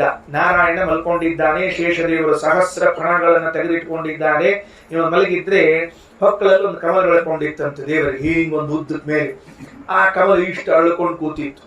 ಆ ಕಮಲ ಎಷ್ಟಿತ್ತು ಅಂತ ಕೇಳಿದ್ರೆ ಶ್ರೀಮದಾಚಾರ್ಯ ಮುಂದೆ ಭಾಗವತ ತಾತ್ಪರ್ಯದಲ್ಲಿ ಹೇಳುವಾಗ ಹೇಳ್ತಾರೆ, 14 ಲೋಕಗಳ ನಿರ್ಮಾಣಕ್ಕೆ ಬೇಕಾದ ಎಲ್ಲಾ ಸಾಮಗ್ರಿಗಳು ಆ ಪದ್ಮದಲ್ಲಿ ಇತ್ತಂತೆ. ಕಮಲದಲ್ಲಿ ಎಷ್ಟು ಇಟ್ಟಿದ್ದ ಅಂತ ಕೇಳಿದ್ರೆ ಕೆಲವರು ಆಚಾರ ಚೀಲದಾಗಿನ ಸಾಮಾನ್ ತೆಗಿಲಿಕ್ಕೆ ಹೊರಟರು ಅಂದ್ರೆ ತೆಗದಂಗ ದೇವ್ರ ಪೂಜೆ ಬೆಟ್ಟಿಗೆ ಬರ್ತಿರ್ತಾವ, ಧೋತ್ರ ಬರ್ತಾವ, ಪಂಜಾ ಬರ್ತಾವ, ಅವಲಕ್ಕಿ ಗಂಟು ಬರ್ತಾವ, ಉಂಡಿ ಗಂಟು ಬರ್ತಾವ, ತಮ್ಮಿಗೆ ಥಾಯಿ ಬರ್ತಾವ. ಏನ್ರಿ ಆಚಾರ ಈ ಚೀಲದಾಗ ಇಷ್ಟು ಬರೆಯವ, ತಮ್ಮ ಇಷ್ಟ ತಿಳ್ಕೊಂಡು ಇನ್ನೂ ಬಹಳ ಬಂದ. ಹಂಗ ಏನಿದು 14 ಲೋಕಗಳಿಗೆ ಬೇಕಾಗಿರುವಂತಹ ಎಲ್ಲಾ ಪದಾರ್ಥಗಳಲ್ಲಿದೆ ಅಂತೆ. ಅದಕ್ಕೆ ಪದ್ಮನಾಭ ಅಂತ ಕರೆಸಿಕೊಂಡ ಅವನು ದೇವರು. ಸುಮ್ಮನೆ ಪದ್ಮನಾಭ ಅಂತ ಕರೆಸಿಲ್ಲ ಅವನು. ಅಷ್ಟು ದೊಡ್ಡದಾದ ಕಮಲ. ಆ ಕಮಲದಲ್ಲಿ ಚತುರ್ಮುಖ ಬ್ರಹ್ಮದೇವರು ಕುಳಿತುಕೊಂಡು ಮೇಲವರು ತಳಗೆ ವಿಚಾರ ಮಾಡ್ರಿ ಹೆಂಗಿರ್ತದ. ಉಲ್ಟಾ ಕೇಸಿದು. ಪುರಾಣ ಹೇಳೋರ್ ಮೇಲೆ ಕೂತಿರ್ತಾರಪ್ಪ, ಕೇಳೋರು ತೆಳಗ್ ಕೂತಿರ್ತಾರೆ. ಹೌದು ಇಲ್ಲಿ ಹೇಳಿ ನೋಡೋಣ. ಸಾಮಾನ್ಯ ವ್ಯವಸ್ಥೆ ಇರ್ಲಿ. ಅನಾನುಕೂಲಗಳು ಬೇರೆ ವಿಷಯ, ಅನಾನುಕೂಲಗಳ ಬೇರೆ ವಿಷಯ. ಸಾಮಾನ್ಯವಾಗಿ ಪುರಾಣ ಹೇಳೋರು ವ್ಯಾಸಪೀಠದ ಮೇಲೆ ಕೂತಿರ್ಬೇಕು, ಉಳಿದವ್ರು ತೆಳಗ್ ಕೂತಿರ್ಬೇಕು. ನೀವು ಪಾಪ ಹೇಳೋ ಮಲ್ಕೊಂಡು ಹೇಳಿಕತ್ತಿದ್ದಂತೆ. ನಾರಾಯಣ ಮಲ್ಕೊಂಡು ಹೇಳಿಕತ್ತಿದ್ದಂತ. ಅವ್ನ ಮ್ಯಾಲ ಬ್ರಹ್ಮದೇವ್ರು ಕೂತ್ಕೊಂಡು ಬಾಲ್ಕನಿ ಒಳಗೆ ಕೇಳಿಕತ್ತಿದಂತ. ಸ್ವಾಮಿ ಇಲ್ಲಿ ಕೆಲವರಿಗೆ ಕಿವಿ ಕೇಳಿಸ್ತಾ ಇರಲಿಲ್ಲ. ಅಂಥವ್ರಿಗೆ ಭಾಗವತ ಹೇಳ್ಬೋದು. ಏನ್ ಪರಿಸ್ಥಿತಿ ಅಂತ ವಿಚಾರ ಮಾಡಿ. ಅದಕ್ಕೆ ನಾರಾಯಣ ಮಲಗಿದಲ್ಲಿ ವೇದ ಬ್ರಹ್ಮದೇವರಿಗೆ ಮೇಲೆ ಕೂತಾಗ ಹೇಳ್ತಿದ್ದಂತೆ, ಪುರಾಮಯ ಪ್ರೋಕ್ತಮಜಾಯನಾಭ್ಯೇ ಪದ್ಮೇ ನಿಷಣ್ಣಾಯ ಮಮಾದಿ ಸರ್ಗೇ ಜ್ಞಾನಂ ಪರಂ ಮನ್ಮಹಿಮಾವಭಾಸಂ ಯತ್ಸೂರಯೋ ಭಾಗವತಂ ವದಂತಿ. ಅದ್ಭುತವಾಗಿ ಉಪದೇಶ ಮಾಡಿದ್ದಂತೆ. ಏನಂತ ಉಪದೇಶ ಮಾಡಿದ್ದಾನೆ ಅಂತ ಆಮೇಲೆ ಹೇಳ್ತೀನಿ. ಮೊದಲು ಯತ್ಸೂರಯ, ನಾನೇನು ಉಪದೇಶ ಮಾಡಿದ್ನಲ್ಲ ಬ್ರಹ್ಮದೇವರಿಗೆ, ಅದನ್ನೇ ಮುಂದೆ ಜ್ಞಾನಿಗಳು ಭಾಗವತ ಭಾಗವತ ಅಂತ ಕರೀಲಿಕ್ಕೆ ಪ್ರಾರಂಭ ಮಾಡಿದರು. ದೇವರಂತ ಅದಕ್ಕೆ ನಾ ಹೆಸರು ಕೊಟ್ಟಿಲ್ಲ, ಭಾಗವತ ಅಂತ ನಾ ಹೆಸರು ಕೊಟ್ಟಿಲ್ಲ. ನಾನು ಮಾಡಿದ್ದು ಉಪದೇಶ ಅಷ್ಟೇ. ಯತ್ಸೂರಯ ಭಾಗವತಂ ವದಂತಿ. ಅದಕ್ಕೆ ಮುಂದೆ ಜ್ಞಾನಿಗಳು ಭಾಗವತ ಅಂತ ಕರೀಲಿಕ್ಕೆ ಪ್ರಾರಂಭ ಮಾಡಿಬಿಟ್ರು. ಭಾಗವತ ಅಂದ್ರೆ ಏನು? ಭಗವಂತನ ಮಹಿಮೆಯನ್ನು ಹೇಳುವಂತಹದ್ದು ಭಾಗವತ. ಹೌದು, ಭಗವಂತ ಅಂದ್ರೆ ಯಾರು ಪ್ರಶ್ನೆ ಮತ್ತೊಂದು. ಅಲ್ರಿ ಆಚಾರ್ಯ ಇಷ್ಟು ಗೊತ್ತಿಲ್ಲ, ಇಟ್ಟು ಸರ್ತಿ ಪುರಾಣ ಬೇರೆ ಹೇಳಿರಿ, ದೊಡ್ಡ ಹೆಸರು ಬೇರೆ ಬಿಡ್ಕೋತಿರ್ತೀರಿ, 90, 91, 92, 99 ಅಂತ ತಿಳ್ಕೊಂಡು ಬೇರೆ ಹೇಳ್ತಿರ್ತೀರಿ. ಮತ್ತಿಷ್ಟು ಗೊತ್ತಿಲ್ಲ ನಿಮಗೆ. ಅದಕ್ಕೆ ಹೇಳಿದ್ರು ಭಾಗವತ ಅಂತ ಹೇಳುವಾಗ ಭಗವಂತನ ಮಹಿಮಾ ಅನ್ಬೇಕಾದ್ರೆ ಭಗವಂತ ಯಾರು ಅಂತ ಕೇಳಿದ್ರೆ ವ್ಯಾಸರೇ ಹೇಳಿದ್ದಾರೆ ಭಾಗವತದಲ್ಲಿ. ಅಥಾಪಿ ಯತ್ಪಾದ ನಖಾವ ಸೃಷ್ಟಂ ಜಗದ್ವಿರಿಂಚೋಪಗತಾರ್ಹಣಾಂಬಃ ಶೇಷಂ ಪುನಾತ್ಯನ್ಯತಮೋ ಮುಕುಂದಾತ್ ಕೋ ನಾಮ ಲೋಕೆ ಭಗವತ್ ಪದಾರ್ಥಃ. ಭಗವಂತ ಶಬ್ದದಿಂದ ನೀವು ಯಾರನ್ನಾದ್ರೂ ಜಗತ್ನಲ್ಲಿ ಕರೆಯೋದಾಗಿದ್ರೆ ನಮ್ಮಲ್ಲಿ ಎಲ್ಲಾರು ಭಗವಂತರೇ. ಟಿವಿ ಒಳಗೆ ಕೂತಿರ್ಬೇಕು, ನೋಡ್ತಿರ್ತಾರೆ ಎಲ್ಲಾರು ಭಗವಂತರು. ಅವ ಭಗವಂತ ಇವ ಭಗವಂತ. ಖರೇ ಭಗವಂತ ಗಾಬರಿ ಆಗ್ಬೇಕು. ಹೌದು ಅಷ್ಟು ಬರೀ ಕೂತ್ಬಿಟ್ಟಿರ್ತಾವ ಭಗವಂತ ಭಗವಂತ ಅಂತ ಹೇಳ್ಕೋತ ಹೇಳಿ ಭಗವಾನ್ ಭಗವಾನ್ ಇಸ್ಕೋತಿರ್ತಾವ. ಹಂಗೊಂದು ಭಗವಾನ್ ಶಬ್ದದ ಪೂಜ್ಯ ಅನ್ನೋ ಅರ್ಥದಲ್ಲಿ ಅದಲ್ಲ. ನಿಜವಾಗಿ ಭಗವತ್ ಶಬ್ದ ಯಾರಿಗೆ ಕರಿಬೇಕು? ಅಥಾಪಿ ಯತ್ಪಾದ ನಖಾವ ಸೃಷ್ಟಂ ಜಗದ್ವಿರಿಂಚೋಪಗತಾರ್ಹಣಾಂಬಃ. ಯಾರ ಪಾದ ಮೇಲೆ ಎತ್ತಿದಾಗ ನೋಡ್ರಿ ವೇದವ್ಯಾಸದೇವ್ರು ಹೆಂಗ್ ಕೊಟ್ಟಾರ. ಭಗವತ್ ಶಬ್ದಾರ್ಥವನ್ನು ಹೆಂಗ್ ತಿಳ್ಕೋಬೇಕು? ಭಗವಂತ ಅಂದ್ರೆ ಯಾರು ತಿಳ್ಕೋಬೇಕು ಅಂದ್ರೆ ಪಾದವನ್ನ ಮೇಲೆ ಎತ್ತಿಟ್ಬಿಟ್ಟ. ಗೊತ್ತಾಯ್ತಾ? ಪಾದ ಯಾವಾಗ ಮೇಲೆ ಎತ್ತಿಟ್ಟ ಅಂತ ತಿಳ್ಕೊಂಡು ಹೇಳಿ. ವಿಕ್ರಮತಃ ವಾಮ ಪಾದಾಂಗುಷ್ಟ ನಕ ನಿರ್ಭಿಣ್ಣ ಊರ್ಧ್ವಾಂಡ ಕಟಾಹ ವಿವರೇಣ ಅಂತಃ ಪ್ರವಿಷ್ಟಾಯ ವಾಕ್ಯ ಜಲಧಾರ. ಎತ್ತಿದಾಮ ವಿಕ್ರಮ ಯಾರು ವಾಮನಾವತಾರದಲ್ಲಿ ಪರಮಾತ್ಮ ತ್ರಿವಿಕ್ರಮನಾಗಿ ಬಿಟ್ಟು ಮೇಲೆ ಪಾದ ಎತ್ತಿದ ನೋಡ್ರಿ ಹೇಳ್ತೀನಿ. ಎತ್ತಿದಾಗ ಮೇಲೊಂದು ಕರ್ಪಟ ಸೀಳಿತು. ಸೀಳಿದಾಗ ಒಳಗೆ ನೀರು ಬಂತಂತೆ. ಆ ಬಂದು ನೀರು ಮೊದಲು ಬ್ರಹ್ಮದೇವ್ ತಮ್ಮಿ ತುಂಬಿಟ್ಕೊಂಡ್ರಂತ. ಕೆಲವರೆಲ್ಲ ಅವಸರದಲ್ಲಿ ತಂಬಿಗೆ ಬಾಟ್ಲಿ ಎಲ್ಲ ತುಂಬಿಟ್ಕೊಂಡಿರ್ತಾರಲ್ಲ. ಮೊದ್ಲಿಗೆಲ್ಲ ನೆನಪದೆ. ಇವೆಲ್ಲ 8 ದಿವ್ಸಕ್ಕೆ 10 ದಿವ್ಸಕ್ಕೆ ನೀರು ಬರ್ತಿದ್ವು. ಪಾಪ ಮನ್ಯಾಗ ಬಹಳ ಕಷ್ಟ. ಬಾವೆಲ್ಲ ಒಣಗಿ ಹೋಗ್ಬಿಡ್ತಿದ್ವು. ಎಲ್ಲೋ ದೂರ ಇರ್ತಿದ್ವು ಅಂತ ಮನೆಯಾಗಿದ್ದು ತಂಬಿಗೆ ವಾಟಕ ಬಿಳ್ಳಿ ತೀರ್ಸೌಟು ಕೆಲವು ಚಮಚ ಸದೇ ತುಂಬಿಟ್ಟಿರ್ತೀರ. ಪಾಪ ಚಮಚ ಹೆಂಗ್ ತುಂಬಿಡ್ತಾರೆ ಚೆನ್ನಾಗಿ ಉಪಯೋಗ ಬೀಳ್ತದೆ ಅಂದ್ರೆ ನಾಮ ಹಚ್ಕೊಳಕ್ ಉಪಯೋಗ. ಅದಕ್ಕೆ ಬ್ರಹ್ಮದೇವರು ತಮ್ಮ ಕಮಂಡಲಲ್ಲಿ ತುಂಬಿಟ್ಟುಕೊಂಡ್ರು. ಅವರು ಅದೇ ಜಲವನ್ನ ತೆಗೆದುಕೊಂಡು ಭಗವಂತನ ಪಾದ ಪೂಜಾ ಮಾಡಿದ್ರು. ಅಥಾಪಿ ಯತ್ಪಾದ ನಖಾವ ಸೃಷ್ಟಂ ಜಗದ್ಗಿರಿಂಚೋಪಘತಾರ್ಹಣಾಂ ಭಾಗ ಶೇಷಂ ಪುನಾತ್ಯನ್ಯತಮೋ ಮುಕುಂದಾತ್. ಆ ಪಾದ ತೊಳೆದ ನೀರು ಹರ್ಕೊಂಡು ಬರ್ತಾ ಇದೆ. ಎಂಥ ವ್ಯಾಲ್ಯೂ ಎಲ್ಲ ಅದು. ಆ ಪಾದ ನೀರು ಹೊರಟಿದ್ರೆ ಜನ ನನಗೂ ಬೇಕು ನಿನಗೂ ಬೇಕು ಅಂತ ಮುಕ್ಕರ್ಸೋದಂತ. ಛೇ ಛೇ ಛೇ ಛೇ ಛೇ ಹಂಗ ನಮಗೂ ಎಷ್ಟು ನೀರು ಹೋಗ್ಬಿಟ್ಟ ಯಾರು ಮಾತಾಡ್ಸೋರಿಲ್ಲ ನಮಗೆ. ಅಂಥದ್ದು ಆ ಭಗವಂತನ ಪಾದೋದಕ ಬಂದ್ರೆ ತಲೆ ಮೇಲೆ ರುದ್ರದೇವರು ನನ್ನ ತಲೆ ಮೇಲೆ ಇರ್ಲಿ ತಲೆ ಮೇಲೆ ಇಟ್ಕೊಂಡ್ರಂತೆ. ಅಂದ್ಮೇಲೆ ವೇದವ್ಯಾಸ ದೇವರಂದ್ರು ಕೋ ನಾಮ ಲೋಕೇ ಭಗವತ್ ಪದಾರ್ಥ. ಇವರನ್ನ ಬಿಟ್ರೆ ಇನ್ನು ಭಗವಂತ ಅಂತ ಯಾರಿಗೆ ಕರೀತಾರೆ ಹೇಳ್ರಿ? ಬ್ರಹ್ಮದೇವರಿಗಿಂತ ರುದ್ರದೇವರಿಗಿಂತ ಉತ್ತಮನಾಗಿರುವಂಥವನಿದ್ದಾನಲ್ಲ, ಅವನನ್ನ ತಾನೇ ಭಗವಂತ ಅಂತ ಕರಿಬೇಕಾಗಿದ್ದು. ಹಾಗಾಗಿ ಆ ಭಗವಂತನ ಬ್ರಹ್ಮರುದ್ರಾದಿ ದೇವತೆಗಳಿಗಿಂತಲೂ ಉತ್ತಮನಾಗಿರುವಂತಹ ಪರಮಾತ್ಮ ಭಗವಂತ ಅವನ ಮಹಿಮೆಯನ್ನು ಹೇಳಲಿಕ್ಕೆ ಬಂದದ್ರಿಂದ ಇದು ಭಾಗವತ ಅಂತ ಕರೆಸಿಕೊಂಡಿದೆ. ಪುರಾಮಯ ಪ್ರೋಕ್ತ ಮಜಾಯನಾಭ್ಯೆ ಪದ್ಮೇ ನಿಷಣ್ಣಾಯ ಮಮಾದಿ ಸರ್ಗೇ ಜ್ಞಾನಂ ಪರಂ ಮನ್ಮಹಿಮಾವಭಾಸಂ ಯತ್ಸೂರಯೋ ಭಾಗವತಂ ವದಂತಿ. ಏನ್ ಹೇಳಿದ ದೇವರು? ಹೌದು ಹೇಳಿದ್ನಲ್ಲ. ಮತ್ತ ಬ್ರಹ್ಮದೇವರಿಗೆ ನಾಲ್ಕು ಮಾತು ಹೇಳ್ಯಾನ್ರಿ, ಜಾಸ್ತಿ ಏನ್ ಹೇಳಿಕ್ ಹೋಗಿಲ್ಲ. ಇವ್ ಕೆಲವು ಏನಾಗ್ತಾವ ಅಂದ್ರೆ ನಾಲ್ಕು ಮಾತು ಕೆಲವರು ಉಪನ್ಯಾಸ ಕೊಟ್ಟಿರ್ತಾರೆ. ಆಚಾರ್ಯ 4 ಮಾತು ಹೇಳ್ರಿ ತಿಳ್ಕೊಂಡು ಹೇಳಿ. ಅವ್ರು 4 ಮಾತು ಅಂದ್ರೆ ಮುಗಿಸಿದಾಗ ಅವ್ರು ಹೇಳ್ತಾರಲ್ಲ, ಇಲ್ಲಿಗೆ ನನ್ನ 4 ಮಾತು ಮುಗಿತು ಅಲ್ಲಿ ಅರ್ಥ ಆಗುತ್ತೆ ನಮಗೆ. ಅವ್ರು 4 ಮಾತು ಅರ್ಥ ಆಗಿರಂಗಿಲ್ಲ. ಅಂದ್ರೆ 4 ತಾಸುಗಳು ಆಡುವ ಮಾತನ್ನು ಅವ್ರು 4 ಮಾತು ತಿಳ್ಕೊಂಡಿರ್ತಾರಂತ. ಅಹಮೇವ ಸಮಗ್ರೇ ಚ ನಾನ್ಯದ್ಯತ್ ಸದಸದ್ವರಂ ಪಶ್ಚಾದಹಂ ತ್ವಮೇತಚ್ಚ ಯೋ ವಶಿಷ್ಯೇತ ಸೋಸ್ಮ್ಯಹಂ. ಚತುಶ್ಲೋಕಿ ಭಾಗವತ ಪ್ರಸಿದ್ಧಿ ಇವತ್ತು. ಇದೇ 4 ಮಾತನ್ನ ಪರಮಾತ್ಮ ಮೊದಲು ಹೇಳಿದ್ದು. ಪುರಾಮಯ ಪ್ರೋಕ್ತ ಹಿಂದಕ್ಕೆ ನಾ ಏನ್ ಹೇಳಿದ್ದೀನಿ ನೋಡು ಬ್ರಹ್ಮದೇವ, ನೀನು ಸ್ವತಂತ್ರನಲ್ಲ, ನಾನು ಸ್ವತಂತ್ರ, ನೆನಪಿಟ್ಟುಕೊಂಡಿರುವಂತ ಮೊದಲನೇ ಮಾತು. ಅಹಮೇವ ಸಮಗ್ರೇ ಚ ನಾನ್ಯತ್ಯತ್ ಸದಸತ್ಪರಂ ಪಶ್ಚಾದಹಂ ತ್ವಮೇತಚ್ಚ ಯೋ ವಶಿಷ್ಯೇತ ಸೋಸ್ಮ್ಯಹಂ. ಆಮೇಲೆ ನೀವೆಲ್ಲ ಬಂದವರು. ಆಮೇಲೆ ಬಂದವರೆಲ್ಲ ಮೊದಲು ಇದ್ದವ್ರಿಗಿಂತಲೂ ನಾವು ದೊಡ್ಡವರು ಅಂತ ಹೇಳ್ಕೊಂಡಿರ್ತಾರೆ. ಇದು ಭಾರಿ ಆಶ್ಚರ್ಯ. ಜಗತ್ತಿನ ನಿಯಮ ಇದು. ಮೊದಲು ಇದ್ದವರೆಲ್ಲ ಶಾಂತ ರೀತಿಯಿಂದ ಇರ್ತಾರೆ. ಆಮೇಲೆ ಬಂದಿರ್ತಾರೆ ನೋಡ್ರಿ, ಅವೆಲ್ಲ ಭಯಂಕರ ಡ್ಯಾನ್ಸ್ ಮಾಡ್ತಿರ್ತಾರ. ಯಾಕೆ ಹೇಳ್ರಿ? ಈ ಸ್ಟೇಜ್ ಮೇಲೆ ಗಟ್ಟಿ ಮುಟ್ಟು ಪಾತ್ರ ಅಂತ ಒಂದ್ ಇರ್ತದ್ರಿ. ಅದು ಮೊದಲಿಂದ ಕೊಳಿತನಕ ಇರೋ ಪಾತ್ರ, ಅದು ಶಾಂತ ಇರ್ತದ. ಈ ನಡು ಬಂದು ಡ್ಯಾನ್ಸ್ ಮಾಡಿ ಹೋಗಿರ್ತಾವ ನೋಡ್ರಿ, ಅವ್ರು ಭಯಂಕರ ಡ್ಯಾನ್ಸ್ ಮಾಡ್ತಿರ್ತಾರ. ಯಾಕಂದ್ರೆ ನಾವು ಇಷ್ಟೇ ಪಾತ್ರ ನಿಂಚೋರು ಸ್ವಲ್ಪ ಜಾಸ್ತಿ ಡ್ಯಾನ್ಸ್ ಮಾಡಿದಾಯ್ತು ಅಂತ ತಿಳ್ಕೊಂಡು. ಹಂಗ ನಾವೆಲ್ಲ ಮಧ್ಯಕ್ಕೆ ಬರುವಂತಹ ನರ್ತಕರಿದ್ದಂತೆ. ದೇವರಂತಾನೆ ನೀನಲ್ಲ, ಸ್ವತಂತ್ರ ನಾನು. ನೆನಪಿಟ್ಟುಕೊಂಡ್ರು ಮೊದಲನೇ ಸೂತ್ರ. ಎರಡನೇ ದುರುತೇರ್ಥಂ ಯತ್ ಪ್ರತೀಯೇತ ನ ಪ್ರತೀಯೇತ ಚಾತ್ಮನಿ. ಈ ಇಷ್ಟು ದೊಡ್ಡದಾದ ಜಗತ್ತು ಸೃಷ್ಟಿ ಮಾಡಿದರೂ ನನಗೆ ನಯಾ ಪೈಸಾ ಪ್ರಯೋಜನ ಇಲ್ಲ, ಏನೇನೇನು ಪ್ರಯೋಜನ ಇಲ್ಲ.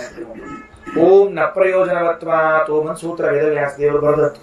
ಏನ್ ಸೂತ್ರ ಬರೆದಿದ್ದಾರೆ? ಇಷ್ಟು ದೊಡ್ಡ ಜಗತ್ ಸೃಷ್ಟಿ ಮಾಡಿಲ್ಲ ದೇವ್ರೆ, ನಿನಗೇನ್ ಲಾಭ ಕೇರಂತ. ನಯಾ ಪೈಸಾ ಇಲ್ಲ ಅಂದಂತ. ಮತ್ತೆ ಯಾಕೆ ಮಾಡಿದ್ರಿ ಅಂತ ಕೇರಂತ. ಪ್ರಯೋಜನ ಇಲ್ಲದೆ ಕೆಲವರು ಮಾಡಂಗಿಲ್ಲಲ್ಲ. ತೇಜೋವಾರಿ ಮೃದಾಂ ಯಥಾ ವಿನಿಮಯ ಯತ್ರ ತ್ರಿಸರ್ಗೋ ವೃಷಾ. ಅದನ್ನ ಹೇಳಿದ್ದಲ್ಲ ಮೊದಲನೇ ಶ್ಲೋಕದಲ್ಲಿ ಏನ್ ಹೇಳಿದ್ರು ವೇದವ್ಯಾಸ ದೇವರು? ಯತ್ರ ಯಾವ ಪರಮಾತ್ಮನ ವಿಷಯದಲ್ಲಿ ತ್ರಿಸರ್ಗ ಜೀವ ಈಶ ಜಡ ಸರ್ಗ ಮೃಷ ಏನು ಪ್ರಯೋಜನ ಇಲ್ಲ. ಕೆಲವ್ರು ಏನ್ ಮಾಡ್ಬಿಟ್ರಿ, ವೃಷ ಅಂತ ಅನ್ನೋದಕ್ಕೆ ಸುಳ್ಳು ಬರ್ಕೊಂಡ್ಬಿಟ್ರೆ ಪುಸ್ತಕ ಬರ್ಕೊಂಡ್ಬಿಟ್ರಿ. ಕೆಲವರು ತಮ್ಮ ಪುಸ್ತಕ ಬರ್ಕೊಂಡಿರ್ತಾರೆ. ಅವ್ರ ಪುಸ್ತಕ ಅವ್ರಷ್ಟೇ ಓದ್ತಿರ್ಬೇಕು, ಇನ್ನೊಬ್ರು ಯಾರ್ಯಾರು ಓದೋ ಹಂಗಿಲ್ಲ. ಅದಕ್ಕೆ ವೃಷ ಅನ್ನೋ ಶಬ್ದಕ್ಕೆ ಸುಳ್ಳು ಅಂತ ಎಲ್ಲಿ ಅರ್ಥ ಬಂತು? ಒಂದು ಶ್ರೀಮದಾಚಾರ್ಯ ಮತ್ತೆ ಪ್ರಯೋಜನವಿಲ್ಲ, ಏನೂ ಪ್ರಯೋಜನ ಇಲ್ಲ ಅಂತ ಶಬ್ದಕ್ಕೆ ಮೃಷ ಅಂತ. ಹಾಗಾದ್ರೆ ಈ ಜಗತ್ತನ್ನು ನಿರ್ಮಾಣ ಮಾಡಿದ ಪರಮಾತ್ಮನಿಗೆ ಏನೇನು ಪ್ರಯೋಜನ ಇಲ್ಲ. ಮತ್ತೆ ಹೆಂಗ್ ಸೃಷ್ಟಿ ಮಾಡಿದ? ಏನೂ ಪ್ರಯೋಜನ ಇಲ್ಲದೆ ಇದ್ಮೇಲೆ ಹೆಂಗ್ ಸೃಷ್ಟಿ ಮಾಡಿದ? ಓಂ ತದ್ದೇತು ವ್ಯಪದೇಶಾಚ ಓಂ. ಒಂದ್ ಸೂತ್ರ ಮತ್ತೆ ವೇದವ್ಯಾಸದೇವರು ಬರೆದದ್ದು ಏನಂತಾರೆ? ಕೋ ಹ್ಯೇವ ಅನ್ಯಾತ್ ಕಪ್ರಾಣ್ಯಾದ್ ಯದೇಶ ಆಕಾಶ ಆನಂದೋ ನ ಸ್ಯಾತ್. ಆನಂದೋದ್ರೇಕದಿಂದಾಗಿ ಜಗತ್ತಿನ ಸೃಷ್ಟಿ ಮಾಡಿದ್ದಾನೆ ಹೊರತಾಗಿ ಏನೋ ಪ್ರಯೋಜನದ ಅಂತ ಜಗತ್ತಿನ ಸೃಷ್ಟಿ ಮಾಡಿಲ್ಲ. ಏನ್ ಆನಂದೋದ್ರೇಕ? ಭಾರಿ ಆನಂದೋದ್ರೇಕ ಆಗ್ಬಿಡ್ತಿರಂತ. ಕೆಲವರಿಗೆ ಒಳ್ಳೆ ಮಾವಿನ ಶೀಕರಣಿ ಪೂರಿಗಿರಿ ಊಟಕ್ಕೆ ಹಾಕಿಬಿಟ್ಟಿದ್ರು ಅಂದ್ರೆ ಊಟ ಮುಗಿದ ಮೇಲೆ ಕೈ ತೊಳ್ಕೊಳ್ಳೋ ಕಾಲಕ್ಕ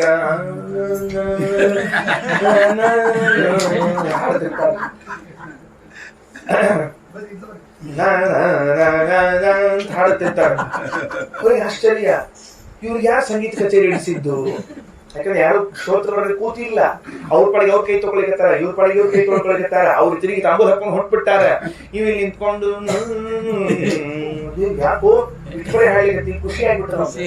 ಹೊಟ್ಟಿ ತುಂಬಿ ಶ್ರೀಕರಣಿ ಹೊರಗೆ ಬಿದ್ದ ಕೂಡಲೇ ಹೊರಗೆ ಪರಮಾತ್ಮ ಬಂದ್ಬಿಟ್ನಂತ ತಿಳ್ಕೊಂಡು ಹೇಳಿ. ಹಾಗಾದ್ರೆ ಅದು ಆನಂದೋದ್ರೇಕದಲ್ಲಿ ಮಾಡಿದ ಕೆಲಸ. ಹೆಂಗೋ ಹಂಗ ದೇವರು ಈ ಜಗತ್ತನ್ನು ಸೃಷ್ಟಿ ಮಾಡಿದ್ದು ಆನಂದೋದ್ರೇಕದಲ್ಲಿ ಮಾಡಿದ್ದೇ ಹೊರತಾಗಿ ಪ್ರಯೋಜನಾಪೇಕ್ಷೆಯಿಂದ ಮಾಡಿದ್ದಲ್ಲ. ಹಾಗಾದ್ರೆ ವಿಚಾರ ಮಾಡ್ರಿ, ದೇವರು ಈ ಜಗತ್ತನ್ನ ಆನಂದೋದ್ರೇಕದಲ್ಲಿ ಮಾಡಿದ್ದಾನೆ ಅಂತಂದ ಮೇಲೆ ಇಲ್ಲಿ ಎಲ್ಲೂ ಕೂಡ ಸುಳ್ಳಾದ ಪದಾರ್ಥಗಳು, ದುಃಖಕ್ಕೆ ಕಾರಣವಾದದ್ದು, ನೋವಿಗೆ ಕಾರಣವಾದದ್ದಿಲ್ಲ. ನಮ್ಮ ತಪ್ಪು ತಿಳುವಳಿಕೆಯಿಂದಾಗಿ ಜಗತ್ತು ದುಃಖಕ್ಕೆ ಕಾರಣ ಆಗ್ತಾ ಇದೆ. ಯಾಕಂದ್ರೆ ದೇವ್ರು ಸೃಷ್ಟಿ ಮಾಡೋ ಕಾಲಕ್ಕೆ ಹಂಗೆ ಮಾಡೇ ಇಲ್ಲವ. ಅವ ಏನ್ ಮಾಡ್ಯಾನ? ಎಲ್ಲಾರು ಆನಂದದಿಂದ ಇರ್ಲಿ ಸೃಷ್ಟಿ ಮಾಡ್ಯಾನ ಅಲ್ರಿ. ಸಂತೋಷದಿಂದ ಮಾಡಿ ಹಾಕಿದ್ರೆ ಸಂತೋಷದಿಂದ ಊಟ ಮಾಡ್ಕೊಂಡು ಹೋಗ್ಬೇಕಪ್ಪ. ಹತ್ತುಗೂತ್ ಊಟ ಮಾಡಿದ್ರೆ ಏನ್ ಮಾಡ್ಬೇಕು? ಮಾಡೋರು ಅಡಿಗಿನ ಸಂತೋಷದಿಂದ ಮಾಡಿರ್ತಾರೆ. ಊಟ ಕೂತ ಹತ್ತುಗೂತ ಅಳಗುರ್ಕಣಂಗ್ ಊಟ ಮಾಡೋದು. ಅದು ಖಾರ ಆಗ್ಯದ, ಬಿಸಿ ಆಗ್ಯದ, ಇದು ಉಪ್ಪು ಆಗ್ಯದ, ಇದು ಸೊಟ್ಟ ಆಗ್ಯದ. ಯಾಕೆ ಊಟ ಬರ್ಬೇಕಾಗಿತ್ತು ಅಂತ ಹೊರಗೆ ಕೊಡ್ಬೇಕಾಗಿತ್ತು. ಅಂದ ಮೇಲೆ ಜಗತ್ತನ್ನ ಪರಮಾತ್ಮ ಆನಂದೋದ್ರೇಕದಿಂದ ಸೃಷ್ಟಿ ಮಾಡಿದ್ದೇ ಹೊರತಾಗಿ ಅವನಿಗೆ ಪ್ರಯೋಜನ ಇದೆ. ಎರಡನೇದ್ದು, ಮೊದಲನೇದು ಸ್ವತಂತ್ರ ಆಗಿದ್ದೀನಿ, ಎರಡನೇದು ಈ ಜಗತ್ತಿನಿಂದ ನನಗೆ ಪ್ರಯೋಜನ ಇಲ್ಲ. ಆನಂದೋದ್ರೇಕದ ಸೃಷ್ಟಿಯಾಗಿದೆ.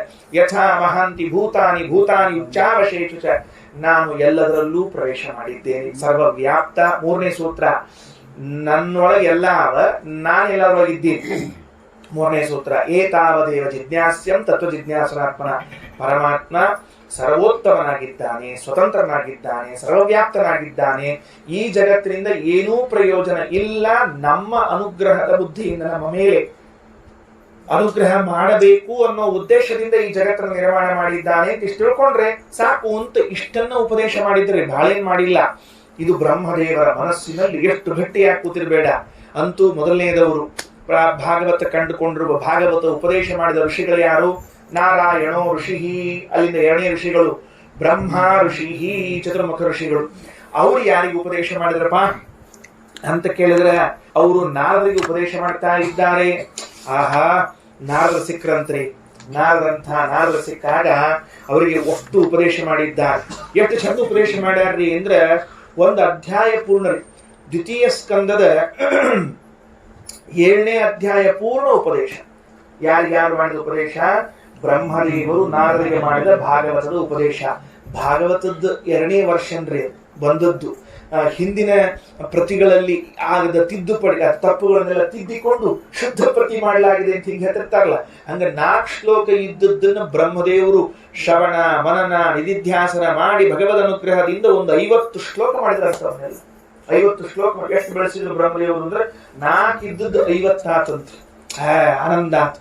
50 ಶ್ಲೋಕಗಳನ್ನ ಮಾಡಿಬಿಟ್ಟು 50 ಉಪದೇಶ ಮಾಡಿ ಬ್ರಹ್ಮದೇವರು ಇಲ್ಲಿ ನಾರದ್ರ ಕರೆದಂತ ಇಲ್ಲಿ ಬಾಯಿ ಇನ್ನ ಮೇಲೆ ಇದನ್ನ ಹೇಳ್ಕೊತ ಅಡ್ಡಿರ್ಬೇಕಾದ್ರೆ ನೀನ್ ನೆನಪಿಟ್ಕೊಂಡ್ರು ಅಂದ್ರೆ ಬ್ರಹ್ಮದೇವರು ನಾರದರಿಗೆ, ಸ್ವಾಮಿ ನೀ ಹೇಳಿದ ಆದೇಶ ಬಿಡ್ತೀನಿ ನಾ. ಎಲ್ಲಾದ್ರೂ ಮೊದಲೇ ನನಗೆ ಹೇಳೋದು ಅಂದ್ರೆ ಬಹಳ ಪ್ರೀತಿ.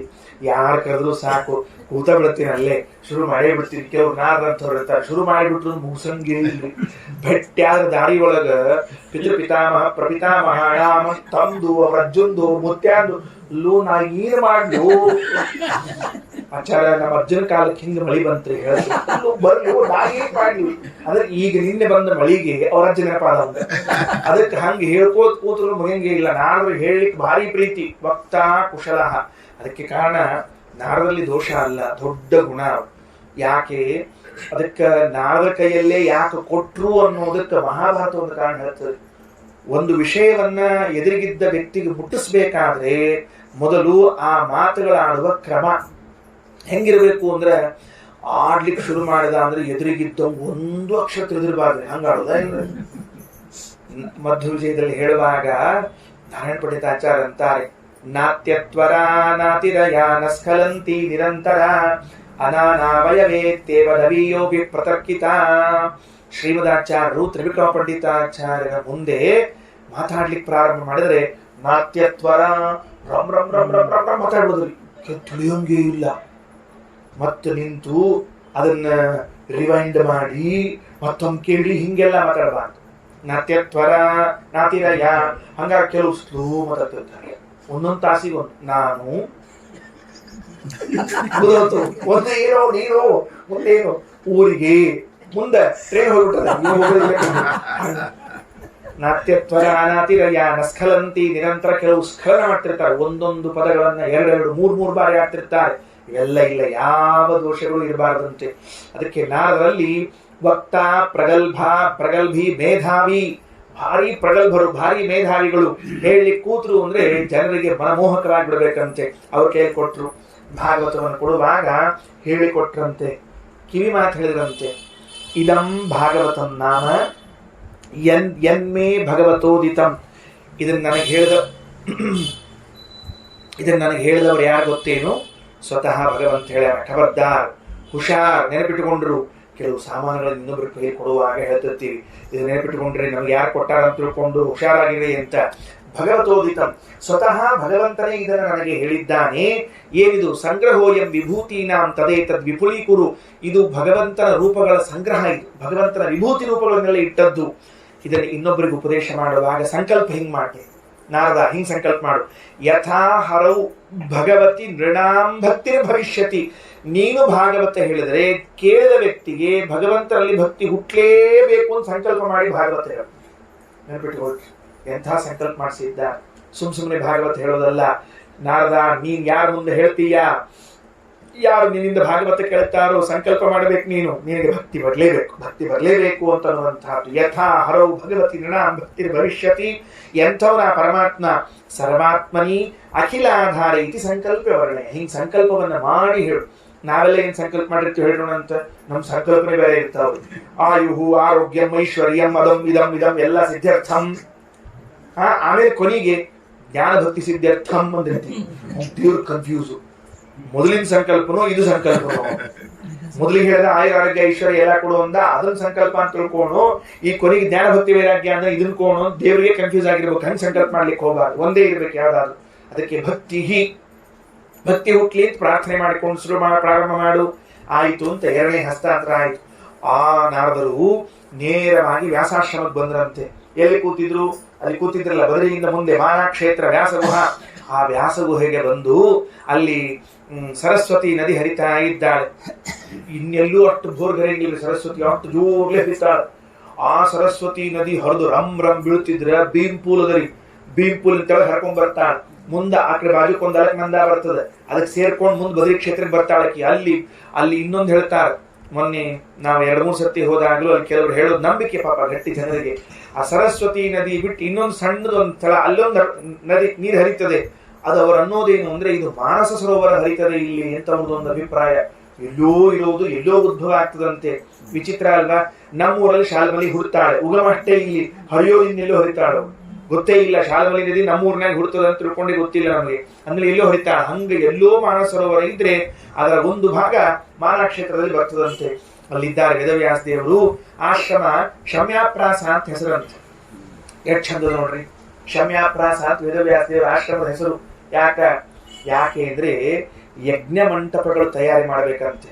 ಯಜ್ಞ ಮಾಡೋ ಕಾಲಕ್ಕೆ ಮಂಟಪ ಮಾಡಿ ಯಜ್ಞ ಮಾಡಬೇಕು. ಬಿಸಿಲಾಗ ನಡು ರೋಡ್ನ್ಯಾಗ ಮಾಡ್ಲಿಕ್ಕೆ ಬರೋದಿಲ್ಲ.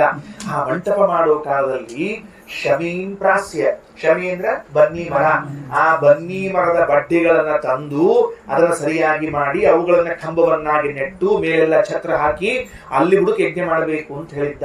ಅದಕ್ಕೆ ಶಮ್ಯ ಪ್ರಾಸ ಅಂತ ಹೆಸರಂತೆ. ಅದಕ್ಕೆ ವ್ಯಾಸಾಶ್ರಮಕ್ಕೆ ಏನ್ ಚಂದ್ರಿ ಎಲ್ಲಾದ್ರು. ಒಂದ್ಸಲಿ ಕೇಳಲಿಕ್ಕೆ ಆಶ್ಚರ್ಯ, ನಮ್ ಸಂತೋಷ. ಅದೇ ಆಯ್ತು ಅಂತಲ್ಲಿ ನಾರದ ಬಂದಿದ್ದಾರೆ.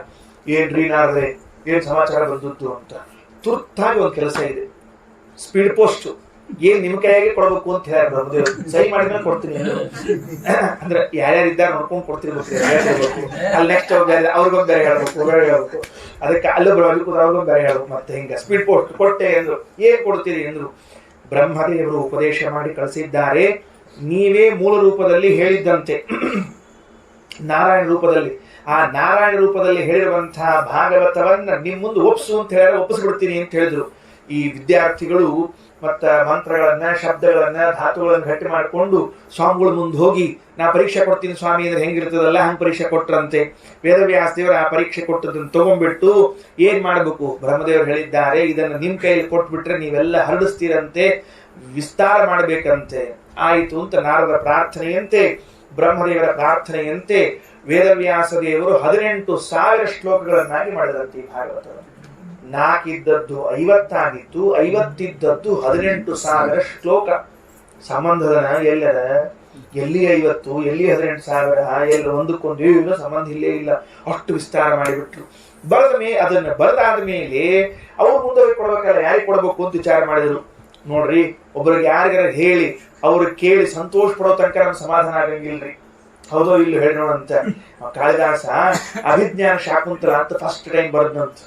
ಮೊದ್ಲೇ ಬರೆಯುವಾಗ ಕಾಳಿದಾಸ ಅವ್ನು ದೊಡ್ಡ ಕವಿ, ಕವಿಕುಲ ಗುರುಹು ಕಾಳಿದಾಸ ಅಂತ ಹೇಳಿದ್ದಾರ. ಕವಿಕುಲ ಗುರು ಅಂತ ನಮ್ಮ ಗುರುಗಳು ಕಾಳಿದಾಸನ ಗ್ರಂಥಗಳನ್ನೆಲ್ಲ ಓದಿಸ್ತಿರ್ಬೇಕು. ಓದಿಸುವಾಗ ಎಲ್ಲ ಹೇಳ್ತಿರ್ಬೇಕು ಏನು ಅಂದ್ರೆ, ಕಾವ್ಯೇಶು ನಾಟಕಂ ರಮ್ಯಂ. ಕಾವ್ಯದಲ್ಲಿ ನಾಟಕ ಅಂದ್ರೆ ಭಾರಿ ಶ್ರೇಷ್ಠ ಅಂತ. ಗದ್ಯ ಪದ್ಯ ಅಲ್ಲ, ನಾಟಕ ಬಹಳ ಚಂದ. ತತ್ರಾಪಿ ಚ ಶಕುಂತಲ, ಅಲ್ಲಿಯೂ ಕೂಡ ಶಕುಂತಲ ನಾಟಕ ಅಂದ್ರೆ ಭಾರಿ ಚಂದ. ಅಭಿಜ್ಞಾನ ಶಾಕುಂತಲ. ಇದನ್ನ ಹೇಳೋ ಕಾಲಕ್ಕೆಲ್ಲ ನಮ್ಮ ಆಚಾರ್ಯ, ನಮ್ಮ ಪಂಡರೀನಾಥಾಚಾರ್ಯ ಹೆಸರು ಹೇಳ್ತಿರ್ಬೇಕು. ಮೊನ್ನೆ ಯಾರೋ ಒಬ್ರು ಆರ್ಟಿಕಲ್ ಬರೆದಿದ್ರು 2 ವಾರದ ಹಿಂದೆ, ಭಾನುವಾರ, ಶ್ರೀವತ್ಸ ಜೋಶಿ ಅಂತ ಈ ವಿಶ್ವವಾಣಿ ಪೇಪರ್ ಅಲ್ಲಿ ಬರ್ತಿರ್ತದೆ. ಅವರು ನಮ್ಮ ಪಂಡರೀನಾಥಾಚಾರ್ಯ ಹೆಸರನ್ನ ತೆಗೆದು ಬಹಳ ವಿಸ್ತಾರವಾಗಿ ಅವ್ರ ಬಗ್ಗೆ ಬರೆದಿದ್ರು. ನಾನು ಅದನ್ನ ಆರ್ಟಿಕಲ್ ಎತ್ತಿಟ್ಟಿದ್ದೀನಿ. ಯಾಕೆ ಅಂದ್ರೆ ಪಂಡಿತರಾಜ ಜಗನ್ನಾಥರ ಗಂಗಾಲಹರಿಯನ್ನ ನಮ್ಮ ಪಂಡರೀನಾಥಾಚಾರ್ಯ ಬರೆದದ್ದನ್ನ ಅಷ್ಟು ವಿಸ್ತಾರವಾಗಿ ಬಹಳ ಶ್ರದ್ಧೆಯಿಂದ ಬರೆದಿದ್ದ. ಯಾಕೆ ಹೇಳಿದೆ ಈ ಮಾತನ್ನ ಅಂದ್ರೆ, ಅಭಿಜ್ಞಾನ ಶಾಕುಂತಲೆಯನ್ನ ನಮ್ಮ ಗಲಗಲಿ ಪಂಡರೀನಾಥಾಚಾರ್ಯರು ಇಡೀ ಗ್ರಂಥವನ್ನ ಸಂಧ್ಯಾ ವಂದನೆ ಹೇಳಿದಂಗೆ ಹೇಳ್ತಿದ್ರಂತೆ, ಮುಖೋದ್ಗತ ಹೇಳ್ತಿದ್ರಂತೆ. ಅಷ್ಟು ಕಠಿಣ, ಎಷ್ಟು ಆಶ್ಚರ್ಯ ನೋಡ್ರಿ. ಅಷ್ಟು ಬಾಯ್ಪಾಠ ಕಂಠಸ್ಥ, ಒಂದು ಶ್ಲೋಕ ಬಿಡ್ತಿದ್ದಿಲ್ಲ. ಯಾ ಸೃಷ್ಟಿ ಸೃಷ್ಟರಾದ್ಯಾವಹತಿ ವಿಧಿಭೂತಂ ಯಾಹ ವಿರ್ಯಾಚ ಹೋತ್ರೇ ಏದ್ವೇ ಕಾಲಂ ವಿಧತ್ತಾಗ.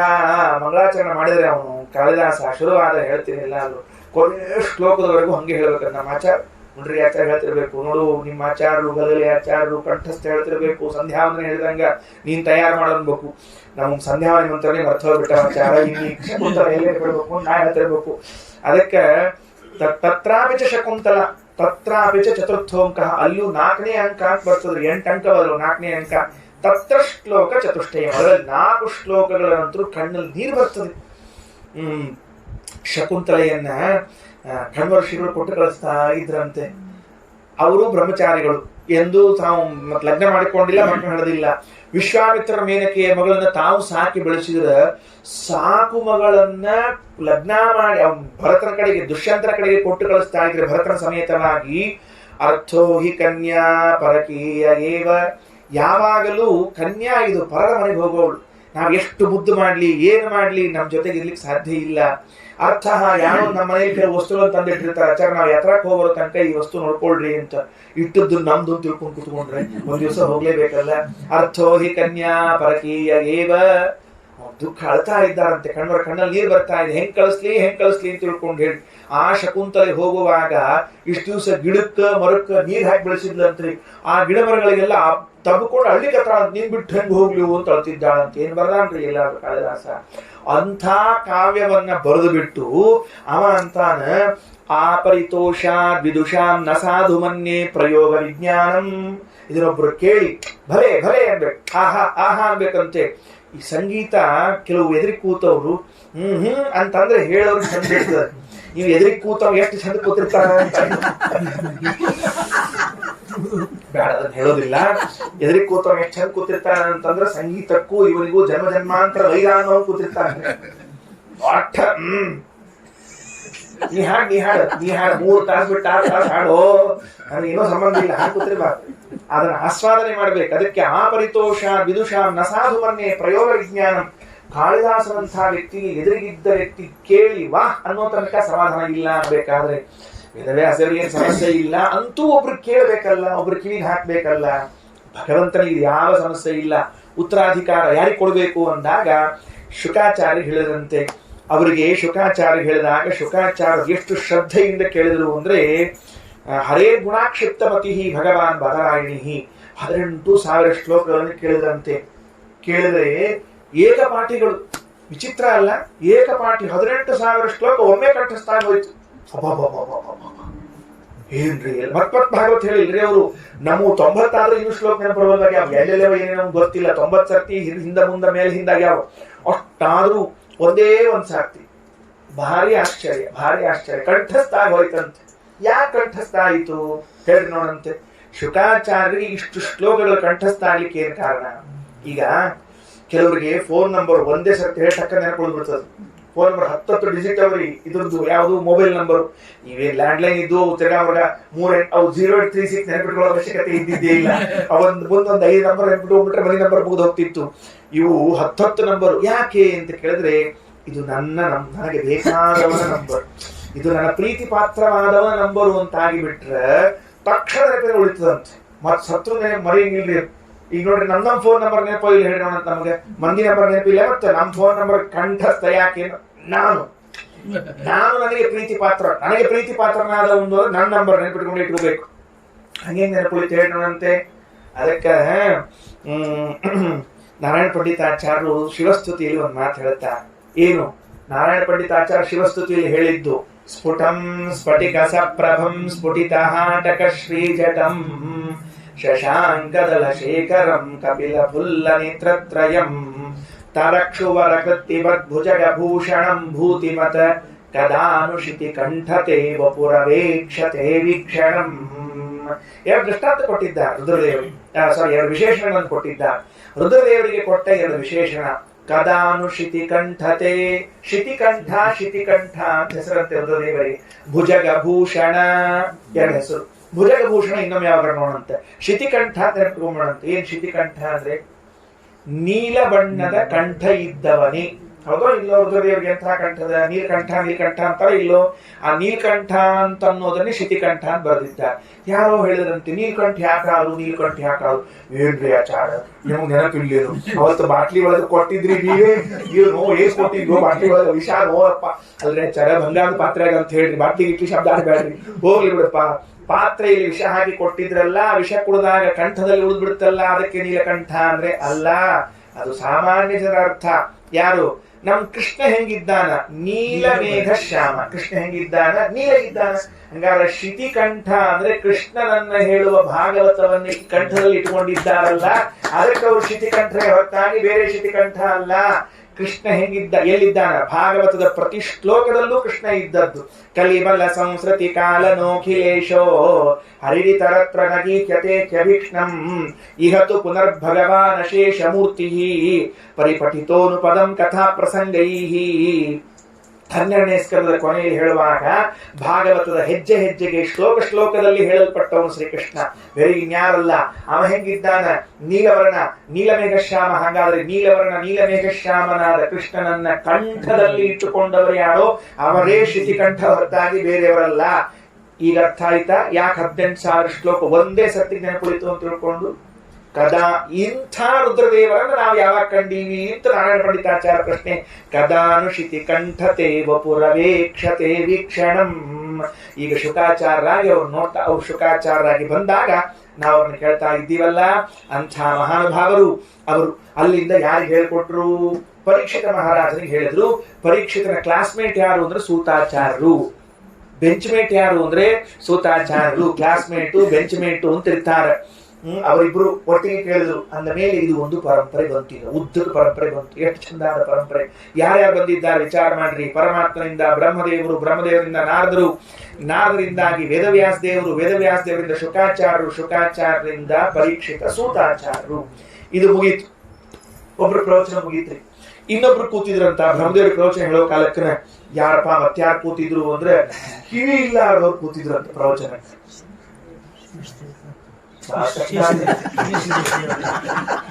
ಕಿವಿನೇ ಇದ್ದಿದ್ದಿಲ್ಲ ಪಾಪ, ಪ್ರವಚನ ಕೂತ್ಬಿಟ್ಟಿದ್ರಂತ. ಯಾರೋ ಕೇಳಿದ್ರಂತೆ ದೇವರಿಗೆ, ಸ್ವಾಮಿ ದೇವರಂದ ಭಕ್ತ ಅಂದ. ಏನಿಲ್ಲ, ಒಂದ್ ಸಣ್ಣ ಪ್ರಶ್ನೆ. ಹೇಳು ಸಣ್ಣದೇನು ದೊಡ್ಡದೇನು ಹೇಳು ಏನ್ ಬೇಕಾದ್ರೆ. ಅಲ್ಲ, ಆ ಶೇಷ ದೇವರಿಗೆ ಯಾಕೆ ಕಿವಿ ತೆಗೆದು ಬಿಟ್ಟಿರೋ ಮಹಾರಾಜ?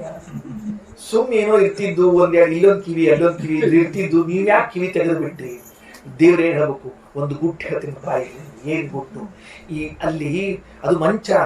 ಯಾರು ಶೇಷ ದೇವರು ಅಂದ್ರೆ ಮಂಚ. ಈ ಮಂಚದ ಮೇಲೆ ನಾನು ನನ್ನ ಹೆಂಡತಿ ಇಬ್ರು ಕೂತಿರ್ತೀವಿ. ಅರ್ಥ ಆಯ್ತಲ್ಲ?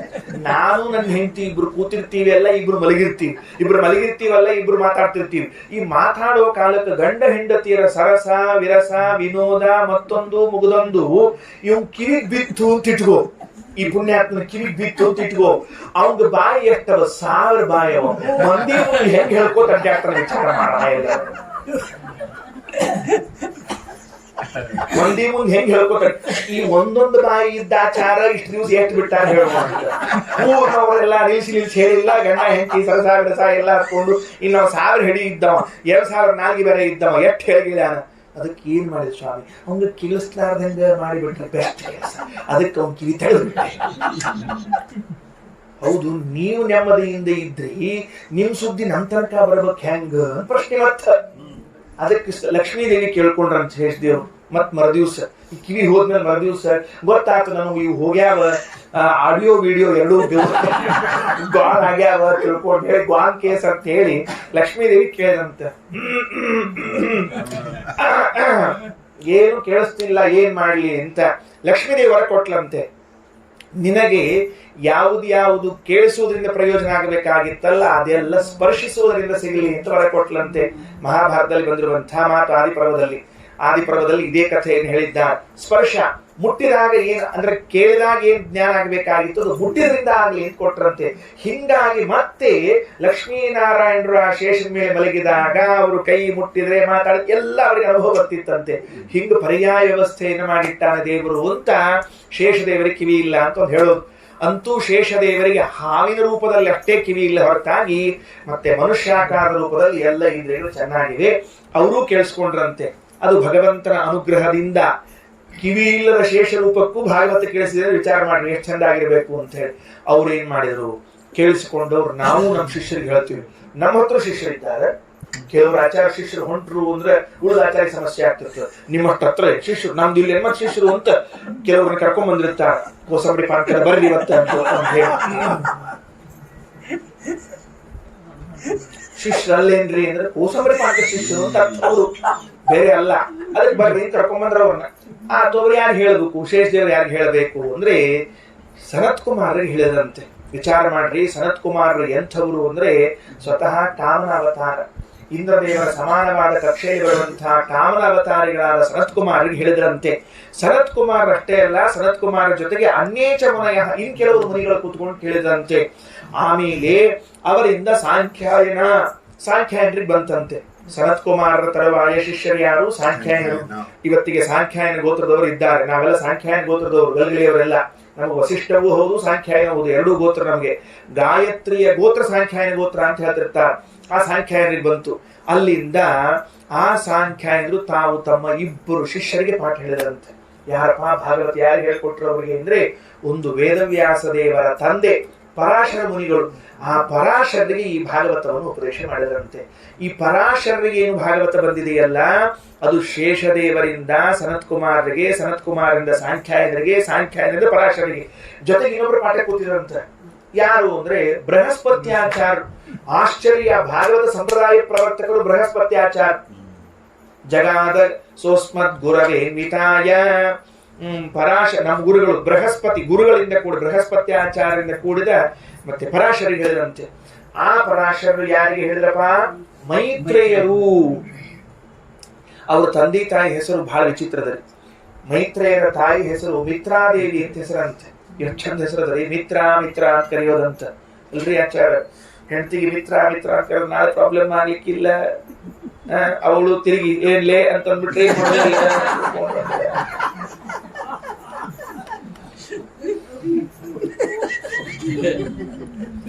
ಐತರೇಯ ಉಪನಿಷತ್ನಲ್ಲಿ ಹೇಳುವಾಗ ಪರಮಾತ್ಮ ಲಕ್ಷ್ಮೀದೇವಿಯನ್ನು ಪರಿಚಯ ಮಾಡಿಸುವಾಗ ಏನಂದಿದ್ದಾನೆ?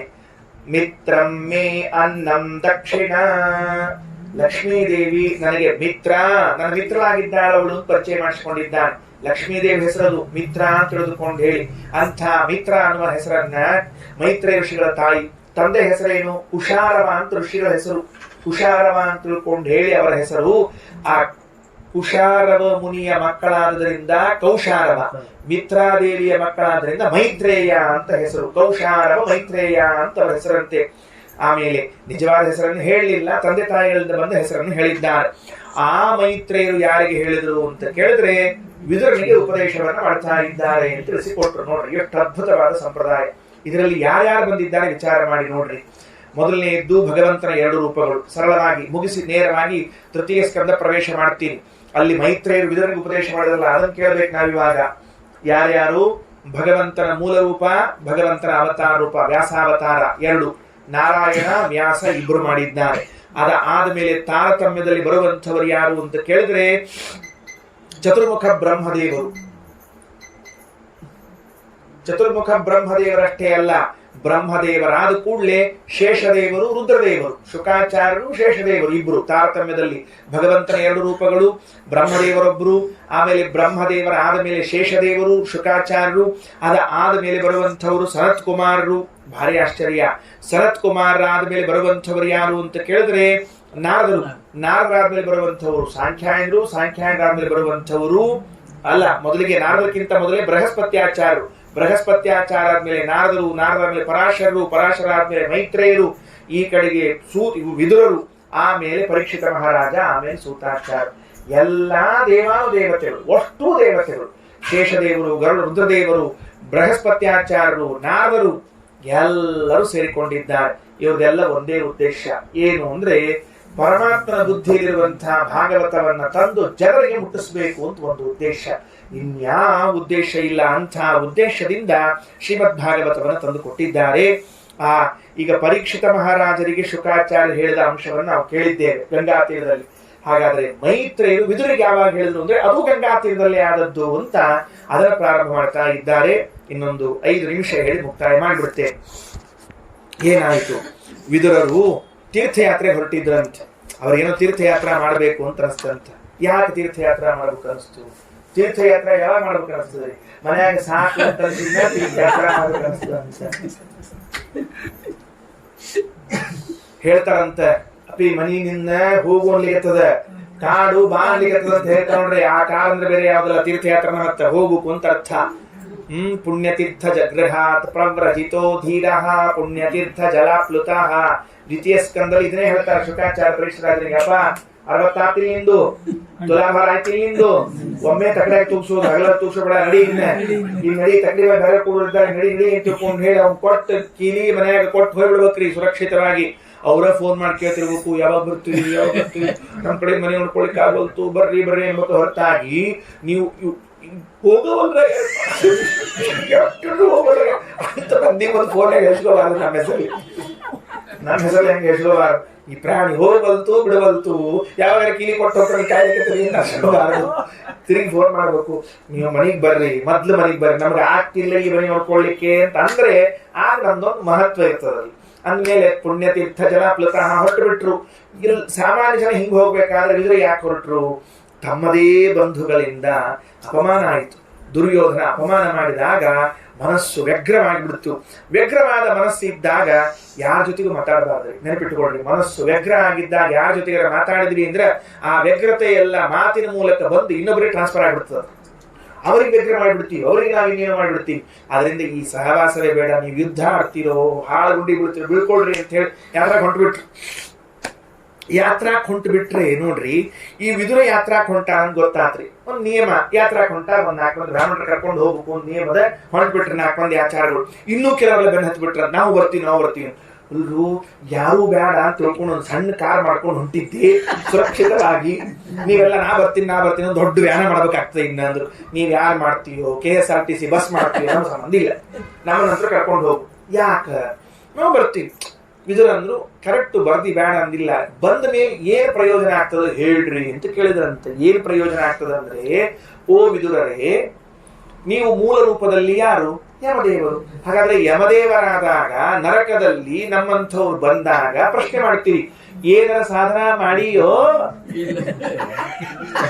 ಇಲ್ಲ ಇದ್ದೀಯೋ, ಟಕ್ಕಿ ಚೀಲ ಖಾಲಿ ಆದು ಅಂತ ಕೇಳ್ತೀರೋ? ಆವಾಗ ಹೇಳಲಿಕ್ಕೆ ಒಂದ್ ಧೈರ್ಯ, ಸ್ವಾಮಿ ನಿಮ್ ಜೊತೆಗೆ ಯಾತ್ರಾ ಮಾಡಿದ್ವಲ್ಲ ಅಂತ. ವಿದುರನ ಜೊತೆಗೆ ಯಾತ್ರಾ ಮಾಡಿದ್ದನ್ನ ತೋರಿಸ್ಲಿಕ್ಕೆ ಹೇಳಿದ್ರಂತೆ, ಯಾತ್ರೆ ಮಾಡ್ತೀವಿ ನಿಮ್ ಜೊತೆಗೆ ಅಂತ. ಪಾತ್ರರ ಸಂಗಡ ಯಾತ್ರೆಯ ಚರಿಸುತ್ತ, ಪಾತ್ರರ ಸಂಗಡ ಯಾತ್ರೆಯ ಚರಿಸುತ್ತ, ವಿಧಾತೃಪಿತನ ಗುಣ ಸ್ತೋತ್ರಗಳ ಶ್ರೋತ್ರದಿ ಸವಿದು ವಿಚಿತ್ರಾನಂದದಿ ಗಾತ್ರವ ಮರೆದು ಪಾರತ್ರಿಕ ಪಡೆಯುವುದೇ ಫಲವಿದು ಬಾಳುವುದಕ್ಕೆ. ಸಿರಿನಿಲಯನ ಗುಣಗಳ ತಿಳಿದು ಭಜಿಸುವುದೇ ಫಲವಿದು ಬಾಳುವುದಕ್ಕೆ. ಬದುಕಿದ್ದೀರಿ ಏನ್ ಫಲ? ಪಾತ್ರರ ಸಂಗಡ ಯಾತ್ರೆಯ ಚರಿಸುತ್ತ. 4 ಹೆಜ್ಜೆ ಹಾಕೋ ಜೊತೆ ಹೋಗಿ ನೋಡಂತ ಏನಾಗ್ತದ. ನಮ್ಮ ಹೆಜ್ಜೆ ಮನಿ ಬಿಟ್ಟು ಹೊರಗೆ ಕಾಲಂಗಿಲ್ಲ. ಪಾತ್ರರ ಸಂಗಡ ಯಾತ್ರೆಯ ಚರಿಸುತ್ತ, ಅಲ್ಲಿ ಹೋದಾಗ ಮತ್ತ ಉಪ್ಪಿಟ್ಟಾತಿಲ್ಲೋ ಸೂಸ್ಲಾತಿಲ್ಲೋ ಇದರ ಜೀವನ ಬೆಳಿಗ್ಗೆ ಎದ್ದುಗಳು ಶುರುವಾಗಿರ್ತದ. ಅವಸರ ಒತ್ತಡ ಶುರುವಾಗಿಬಿಟ್ಟಿರ್ತದ. ಬೇಡಪ್ಪ, ವಿಧಾತೃ ಪಿತನ ಗುಣ ಸ್ತೋತ್ರಗಳ. ಅಲ್ಲಿ ಹೋದಾಗ ದೇವರ ಚಿಂತನೆಯನ್ನು ಮಾಡು. ಅಂತೂ ಯಾತ್ರೆಗೆ ಹೊರಟ್ಬಿಟ್ಟ. ಯಾತ್ರೆಗೆ ಹೋಗಿ ಮಧ್ಯದಲ್ಲಿ ಯಮುನಾ ತೀರದಲ್ಲಿ ಉದ್ಧವ ಸಿಕ್ಕರು. ಉದ್ಧವನಿಂದ ಮಾರ್ಗವನ್ನ ತಿಳಿಸಿಕೊಂಡು ನೇರವಾಗಿ ಹರಿದ್ವಾರಕ್ಕೆ ಬಂದಿದ್ದಾರೆ. ಆ ಹರಿದ್ವಾರಕ್ಕೆ ಬಂದಾಗ ಹರಿದ್ವಾರದಲ್ಲಿ ಗಂಗಾ ತೀರ. ಏನ್ ಆಶ್ಚರ್ಯ ನೋಡ್ರಿ, ಆ ಹರಿದ್ವಾರದ ಗಂಗಾ ತೀರದಲ್ಲಿ ಮೈತ್ರೇಯರು ಒಂದು ಆಶ್ರಮ ಮಾಡಿಕೊಂಡಿದ್ರಂತೆ. ಆ ಆಶ್ರಮಕ್ಕೆ ಬಂದು ಏನ್ ಆನಂದ ಆಯಿತು ಅಂದ್ರೆ, ಮೇಲೆ ಬದರಿ ಕ್ಷೇತ್ರ, ಬದರಿನಾರಾಯಣ ಯಮಪುತ್ರನಾಗಿರುವಂಥವ್ ನೋಡ್ರಿ. ವಿದುರ ತಾನೇ ಯಮ, ತನ್ನ ಪುತ್ರನಾಗಿರುವಂಥ ನಾರಾಯಣ ಬದರಿನಾರಾಯಣ ಅಲ್ಲಿ ಕೂತಿದ್ದಾನೆ. ಎದರಿನ ಪರ್ವತದಲ್ಲಿ ನರ ಪರ್ವತ, ಇನ್ನೊಂದು ಪರ್ವತ ನಾರಾಯಣ ಪರ್ವತ, ಮತ್ತೊಂದು ಪರ್ವತ ಊರ್ವಶಿ ಪರ್ವತ, ಮೂರು ಪರ್ವತಗಳು. ಆ ನಾರಾಯಣ ಪರ್ವತದ ಕೆಳಗೆ ಅಲಕನಂದ ಹರಿತಿದ್ದಾಳೆ. ಅದೇ ಬದರಿನಾರಾಯಣ ಗುಡಿ ಇದ್ದದ್ದು. ದೇವರ ಪಾದೋದಕ ಅಂತ ತಿಳಿಸ್ಲಿಕ್ಕೆ ಅಲ್ಲಿ ಹರಿತಾ ಇದ್ದಾಳು, ಬೇರೆ ಇಲ್ಲ. ಅಲ್ಲಿ ಮೇಲೆ ನನ್ನ ಪುತ್ರ, ನನ್ನ ಮಗ ನಾರಾಯಣ ಇದ್ದಾನೆ. ಇಲ್ಲಿ ಕೆಳಗೆ ಗಂಗೆ ಹರಿತಾ ಇದ್ದಾಳೆ. ಮೈತ್ರೇಯರ ಆಶ್ರಮ ಇದೆ. ಇವರನ್ನ ಭೇಟಿಯಾಗಿ ಒಂದ್ಸರ್ತಿ ಬದರಿಗೆ ಹೋಗ್ಬಿಡ್ಬೇಕು ಅಂತ ಮನಸ್ಸಿನಲ್ಲಿ ಬಂತವರಿಗೆ, ವಿದುರರಿಗೆ. ಮೊದಲು ಇವ್ರನ್ನ ಭೇಟಿ ಆಗೋಣ ಅಂತ ಬಂದ್ರು. ಆಶ್ರಮ ನೋಡ್ತಾ ಇದ್ದಾರೆ, ಪ್ರಶಾಂತ ವಾತಾವರಣ. ಮೈತ್ರೇಯರು ತಮ್ಮ ನಿತ್ಯಾಗ್ನಿಹೋತ್ರವನ್ನು ಮುಗಿಸಿ ತಮ್ಮ ಶಿಷ್ಯರಿಗೆಲ್ಲ ಪಾಠ ಹೇಳ್ತಾ ಕೂತಿರುವಾಗ ವಿದುರ ಎಲ್ಲ ಕಳಿಸಿಟ್ನಂತೆ. ಅವೆಲ್ಲ ಹಾಕೊಂಡು ಡ್ರೆಸ್ ಬಸ್ ಎಲ್ಲ ಕಳೆದಿಟ್ಟು ಹೊತ್ತುಕೊಳ್ಳದ ಹೋತ್ರವನ್ನು ಸೊಂಟಕ್ಕೆ ಕಟ್ಟಿಕೊಂಡು ಹೋಗಿ ಸಾಷ್ಟಾಂಗ ನಮಸ್ಕಾರ ಹಾಕಿದ್ನಂತೆ. ದ್ವಾರೀದ್ಯುನದ್ಯ ಋಷಭ ಕುರುಣ ಮೈತ್ರೇಯಮಾಸೀನ ಮಗಾದ ಬೋಧಂ ಕ್ಷತ್ತೋಪಸೃತ್ಯಾಚ್ಯುತ ಭಾವ ಶುದ್ಧ ಪಪ್ರಚ್ಛ ಸೌಶೀಲ್ಯ ಗುಣಾತಿ ತೃಪ್ತಂ. ಏನ್ ಪ್ರಾರ್ಥನೆ ಮಾಡ್ಕೊಂಡಿರ್ಬೇಕ್ರಿ ಜ್ಞಾನಿಗಳಿಗೆ? ನಾವು ಇದನ್ನೇ ಪ್ರಾರ್ಥನೆ ಮಾಡ್ಕೋಬೇಕು. ನಮ್ಮ ಜೀವನದಲ್ಲಿ ಯಾರಾದರೂ ಜ್ಞಾನಿಗಳು ಎದುರಾದರೆ ನೆನಪಿಟ್ಟುಕೊಳ್ರಿ, 10ನೇ ಸ್ಕಂದದಲ್ಲಿ ಮುಚುಕುಂದ ಮಹಾರಾಜ ಕೃಷ್ಣ ಎದುರಿಗೆ ಭೇಟಿಯಾದಾಗ ಹೇಳ್ತಾನಂತ, ಭವಾಪವರ್ಗೋ ಭ್ರಮತೋ ಯದಾ ಭವೇತ್. ನಮ್ದು ಸಂಸಾರದೊಳಗಿನ ಇರೋ ಟೈಮ್ ಮುಗಿದು ಇನ್ನು ಮೋಕ್ಷಕ್ಕೆ ಹೋಗೋ ಟೈಮ್ ಶುರುವಾಗಿದೆ ಅಂದಾಗ ಮಾತ್ರ ಮಹತ್ ಸಮಾಗಮ ಆಗ್ತದಂತ, ಹೊತ್ತು ಇಲ್ಲದೆ ಇದ್ರೆ ಇಲ್ಲ ಅಂತ. ನಾನು ಹೇಳಿಲ್ಲ ಈ ವಾಕ್ಯವನ್ನ, ಮುಚುಕುಂದ ಮಹಾರಾಜ ಹೇಳ್ತಾ ಇದ್ದಾನೆ. ಭವಾಪ ವರ್ಗೋ ಭ್ರಮತೋ ಯದಾ ಭವೇತ್, ಯದಾ ಭ್ರಮತಃ ಭವ ಅಪವರ್ಗ ಭವೇತ್. ಯಾವಾಗ ಈ ಸಂಸಾರದಲ್ಲಿ ತಿರುಗೋದು ಟೈಮ್ ಮುಗಿದು ಇನ್ನು ಮೋಕ್ಷ ಟೈಮ್ ಶುರುವಾಗ್ತದೋ ಅದು ಹೆಚ್ಚುತ್ತೆ, ಆವಾಗ ಸತ್ಸಮಾಗಮ, ಸಜ್ಜನ ಸಮಾಗಮ ಆಗ್ತದಂತೆ.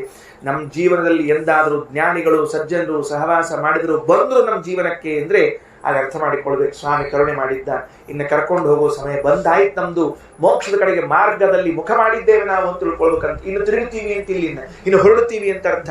ಇಷ್ಟು ದಿವಸ ತಿರುಗುತ್ತಿದ್ವಂತೆ, ಇನ್ನು ದಿವಸ ಒಂದೇ ಕಡೆಗೆ ಹೋಗೋದಂತೆ, ಒಂದೇ ಕಡೆಗೆ ಉದ್ದಕ್ಕೆ ಹೋಗೋದಂತೆ. ಅದಕ್ಕೆ ಹೇಳಿದ್ರು, ಸ್ವಾಮಿ ನಿಮ್ಮಂಥವ್ರು ಜ್ಞಾನಿಗಳು ಭೇಟಿಯಾದರೆ ಎದಕ್ಕೆ ಬಂದಿರ್ತೀರಿ ನೀವೆಲ್ಲ ಜ್ಞಾನಿಗಳು? ಯಾಕೆ ಬರ್ತಾರೆ ನಮ್ಮ ಜೀವನಕ್ಕೆ ಜ್ಞಾನಿಗಳು? ಆಚಾರ ಬಂದಾಗಿಂದ ನಮ್ಮ ಮನೆಯವರು ಒಂಥರ ಆಗ್ಲಿಕ್ಕೆ ಶುರು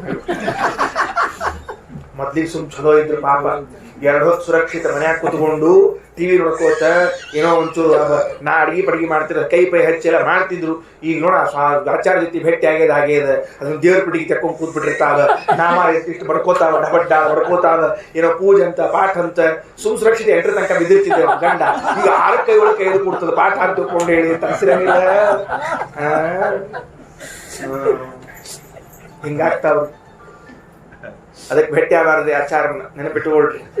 ಎದಕ್ಕೆ ಏನ್ ಭೇಟಿ ಆದ್ರೆ ಏನಾಗ್ತದೆ? ಜನಸ್ಯ ಕೃಷ್ಣ ವಿಮುಖಸ್ಯ ದೈವಾತ್ ಅಧರ್ಮಶೀಲಸ್ಯ ಸುದುಃಖಿತಸ್ಯ ಅನುಗ್ರಹಾಗೇಹ ಚರಂತಿ ನೂನಂ ಭೂತಾನಿ ಭವ್ಯಾನಿ ಜನಾರ್ದನಸ್ಯ. ವಿದುರ ಹೇಳಿದ ಮಾತು. ವೇದವ್ಯಾಸ ದೇವರು ವಿದುರಲ್ಲಿದ್ದ ಭಾವನೆಯನ್ನು ಅಭಿವ್ಯಕ್ತ ಮಾಡಿಸ್ತಾರೆ. ಕೃಷ್ಣಸ್ಯ ವಿಮುಖಾತ್ ಕೃಷ್ಣಾತ್ ವಿಮುಖಸ್ಯ ಜನಸ್ಯ. ನಾವು ದೇವರಿಗೆ ಬೆನ್ನು ಮಾಡ್ಕೊಂಡು ಕೂತ್ಬಿಟ್ಟಿವಂತ. ನಮ್ಮ ಬೆನ್ ಎಲ್ಲದ ಅಂದ್ರೆ ದೇವ್ರ ಕಡೆ ಬೆನ್ನು ಹಾಕಿಬಿಟ್ಟಿವ. ಎಲ್ಲಿರ್ಬೇಕು? ದೇವ್ರ ಕಡೆ ಮುಖ ಇರಬೇಕು. ಕೃಷ್ಣಾತ್ ವಿಮುಖಸ್ಯ ಜನಸ್ಯ ದೈವಾತ್ ಕೃಷ್ಣಾತ್ ವಿಮುಖಸ್ಯ ಜನಸ್ಯ. ದೇವರಿಗೆ ಯಾವತ್ತು ನಾವು ಬೆನ್ನು ಹಾಕಿ ಕೂತ್ಕೊಂಡು ನೋಡ್ರಿ, ಅವತ್ತೇನಾತು ಅಂದ್ರೆ ಅಧರ್ಮಶೀಲಸ್ಯ. ಯಾಕ್ರಿ ದೇವ್ರಿಗೆ ಬೆನ್ನು ಹಾಕಿರಿ ನೀವು? ಅಧರ್ಮ ನಿಮ್ಗೆ ಏನ್ ಮಾಡ್ಲಿಕ್ಕೆ ಅಂದ್ರೆ ದೇವ್ರ ಕಡೆ ಹೋಗ್ಲಿಕ್ಕೆ ಮುಖ ಮಾಡಿಸ್ಲಿಕ್ಕೆ ಬಿಡ್ತಿಲ್ಲ. ಭಾರಿ ಅದ್ಭುತನ ವಿದುರ ಹೇಳ್ತಾ ಇದ್ದಾರೆ. ಸ್ವತಃ ಯಮದೇವರಂತಾರ, ನೀ ಎಷ್ಟೆಷ್ಟು ಅಧರ್ಮ ಮಾಡ್ಕೋತ ಹೋಗ್ತಿ ಅಷ್ಟಷ್ಟು ದೇವರಿಂದ ದೂರ ಹಾಕೋತ ಹೋಗ್ತೀನಿ ಅಂತ. ಅಧರ್ಮ ಮಾಡ್ಬೇಡ ಅಲ್ರಿ. ನನಗದ ನೀ ಏನೋ ನೆಪ ಹೇಳಲೇಬೇಡ. ಕಂಪ್ಲೇಂಟ್ ಇಲ್ಲೇ ಇಲ್ಲ ನಮ್ಮಲ್ಲಿ. ನಮ್ಮ ಕೈಲಿ ಆಗಂಗಿಲ್ಲ ಚರ, ಕಾಲೇ ಮಾಡು. ಕೈಲಾಗಿಲ್ಲ ಅಂದ್ರೆ ತಲೆ ನಿಂದು. ಕೆಲವರೆಲ್ಲ ಮಾತಾಡೋ ಕಾಲಕ್ಕೆ ಹಂಗೆ ನಮ್ಮ ಕೈಲ ನಿನ್ ಕೈಲಿ ಆಗ ಮತ್ತೆ ಉಳಿದದೆಲ್ಲ ಕೈಲಿ ಆಗ್ತದೆ ನಿನಗ. ತಿನ್ಲಿಕ್ಕೆ ಉಣ್ಲಿಕ್ಕೆಲ್ಲ ಮೇಲಿಕ್ಕೆ ಅದೊಂದು ಆಗಂಗಿಲ್ಲ ನಿನಗ. ಯಾವ ಕಂಪ್ಲೇಂಟ್ ಹೇಳ್ಬಾರ್ದು, ನೆನಪಿಟ್ಟುಕೊಳ್ರಿ. ನಾವು ಇಲ್ಲಿ ಹುಟ್ಟಿ ಬಂದದ್ದು ಧರ್ಮ ಮಾಡ್ಲಿಕ್ಕೆ ಹುಟ್ಟಿ ಬಂದಿದ್ದಿದೆ ಅಂದ ಮೇಲೆ ನನಗೆ ಆಗಂಗಿಲ್ಲ ಅಂತ ಕಂಪ್ಲೇಂಟ್ ಹೇಳೋಂಗಿಲ್ಲ. ಒಂದು ಉದ್ಯೋಗ ಸೇರ್ಕೊಂಡಿರ್ತೀವಿ ಇಲ್ಲೋ, ಫ್ಯಾಕ್ಟ್ರಿ ಒಳಗೆ ಅಥವಾ ಆಫೀಸ್ ಒಳಗೆ ಸೇರ್ಕೊಂಡಿರ್ತೀವಿ ಇಲ್ಲೋ, ಉದ್ಯೋಗಕ್ಕೆ ಸೇರ್ಕೊಳ್ಳೋ ಕಾಲಕ್ಕೆ ಸಹಿ ಮಾಡಿರ್ತೀರಿ ಇಲ್ಲೋ, ಏನೋ ಇಲ್ಲಿ ಇದ್ದದನ್ನ ಎಲ್ಲ ನಾ ಮಾಡ್ತೀನಿ ಸಹಿ ಮಾಡಿರ್ತೀರಿ ಇಲ್ಲೋ. ಆಮೇಲೆ ಆಫೀಸ್ನಾಗ ಹೋಗಿ ನಾನು ಚೇರ್ ಮೇಲೆ ಕೂತ್ಕೊಂಡು ನಮ್ಗೆ ಆಗಂಗಿಲ್ಲ, ಸಂಬಳ ಹೆಂಗೆ ಕೊಡ್ಲಿ ಅಂತ ಕೇಳ್ತಾನವ. ಅಂದ ಮೇಲೆ ನೀನು ಒಂದು ಕೆಲಸಕ್ಕೆ ಸೇರ್ಕೊಂಡು ಏನ್ಮೇಲೆ ಅಲ್ಲಿದ್ದನ್ನೆಲ್ಲ ಮಾಡ್ತಿ ಅಂತ ಅರ್ಥ. ನೀ ಬ್ರಾಹ್ಮಣನಾಗಿ ಹುಟ್ಟಿ ಬಂದಿ, ಭರತಖಂಡದಲ್ಲಿ ಹುಟ್ಟಿದ್ದೀನಿ, ಧರ್ಮ ಮಾಡ್ತಿ ಅಂತ ಹುಟ್ಟಿ ಬಂದಿದ್ದೀನಿ. ಇದರಿಂದ ತಪ್ಪಿಸ್ಕೊಳ್ಳಿಕ್ಕೆ ಚಾನ್ಸ್ ಇಲ್ಲ. ಇದರಿಂದ ನೀ ಏನು ವಿಮುಖನಾಗಿ ಸಾಧ್ಯನೇ ಇಲ್ಲ. ಒಂದೊಮ್ಮೆ ಅಧರ್ಮದ ಸ್ವಭಾವ ಬೆಳೆಸಿಕೊಂಡು ಅಧರ್ಮಶೀಲಸ್ಯ ಏನಾಗ್ತದೆ? ದೇವ್ರು ದೂರ ಆಗ್ತಾನೆ. ದೇವರು ದೂರ ಆದ ನಿನ್ನ ಜೀವನದಿಂದ ಅಂದ್ರೆ ದುಃಖಗಳು ಎಂಟ್ರಿ ಆಗ್ತಾವ ಒಳಗೆ. ಅಧರ್ಮಶೀಲಸ್ಯ ಸುದುಃಖಿತಸ್ಯ. ಸಾಮಾನ್ಯ ದುಃಖ, ಸುದುಃಖಿತ ಸೂಪರ್ ದುಃಖ ಬರ್ತದೆ ಮನೆಯೊಳಗೆ. ಯಾವಾಗ ಮನೆಗೆ ದುಃಖ ಬಂತು? ಅಧರ್ಮಶೀಲನಾದದ್ದಕ್ಕೆ. ನೀನು ಮಾಡುವ ಅಧರ್ಮದಿಂದ ದೇವರು ನಿನ್ನ ಮನೆಯಿಂದ ಎದ್ದು ಹೊರಗೆ ಹೋದ. ದೇವ್ರು ಹೋಗೋ ಕಾಲಕ್ಕೆ ಬಾಗ್ಲ ತೆಗೆದಿಟ್ಟ ಹೋಗಿದ್ದಂತ, ಉಳಿದವ್ರಿಗೆ ಬರ್ಲಿ ಅನುಕೂಲ ಆಗಲಿ. ಸುದುಃಖಿತಸ್ಯ. ಇಂಥ ಸ್ಥಿತಿಯಲ್ಲಿ ಜ್ಞಾನಿಗಳು ಬರ್ತಾರಂತೆ. ಅನುಗ್ರಹ ಏಹ ಚರಂತಿ ನೂನಂ ಭೂತಾನಿ ಭವ್ಯಾನಿ ಜನಾರ್ದನಸ್ಯ. ದೇವರಂದ ಪಾಪ ಚಲೋ ಇತ್ತು, ಏನೋ ಒಂಚೂರು ಹಾದಿ ಬಿಟ್ಟದ, ನಡಿ ನೀ ಹೋಗೋ ಅಂಥೇಳಿ ಯಾರನ್ನು ಒಬ್ರು ಹೊಟ್ಟೆ ಹೊಕ್ಕು ಬಂದು ನಮಗೆ ಪಾಠವನ್ನು ಹೇಳಿ ಬುದ್ಧಿಯನ್ನು ಕಲಿಸಿ ಜ್ಞಾನವನ್ನು ಮಾಡಿ ಉಪದೇಶ ಮಾಡಿ ಉದ್ಧಾರ ಮಾಡ್ತಾರೆ. ಅದಕ್ಕೆ ಮೈತ್ರೇಯರೇ, ನಿಮ್ಮಂಥವ್ರು ಇದ್ದೀರಿ, ಗಂಗಾ ತೀರದಲ್ಲಿ ಇದ್ದಿದ್ದೀರಿ, ನಮಗೊಂದು ಸ್ವಲ್ಪ ತತ್ವೋಪದೇಶವನ್ನು ಮಾಡ್ರಿ ಅಂತ ಕೇಳಿಕೊಳ್ತಾ ಇದ್ದಾರೆ ಎಂಬಲ್ಲಿಗೆ ಯಥಾಮತಿ ಅಭಿಪ್ರಾಯ. ಶ್ರೀಕೃಷ್ಣ ಅಕ್ಷಯಂ ಕರ್ಮ ಯಸ್ಮಿನ್ ಪರೇ ಸ್ವರ್ಪಿತಂ ಪ್ರಕ್ಷಯಂ ಯಾಂತಿ ದುಃಖಾನಿ ನಾಮತಃ ಅಕ್ಷರೋ ಯೋಜನಃ ಸರ್ವದೈವಾಮೃತಃ ಕುಕ್ಷಿಗಂ ಯಸ್ಯ ವಿಶ್ವಂ ಸದಾ ಜಾಲಿಕಂ ಪ್ರೀಣಯಾಮೋ ವಾಸುದೇವಂ ದೇವತಾ ಮಂಡಲ ಖಂಡ ಮಂಡಲಂ ಪ್ರೀಣಯಾಮೋ ವಾಸುದೇವಂ. ಶ್ರೀಕೃಷ್ಣ.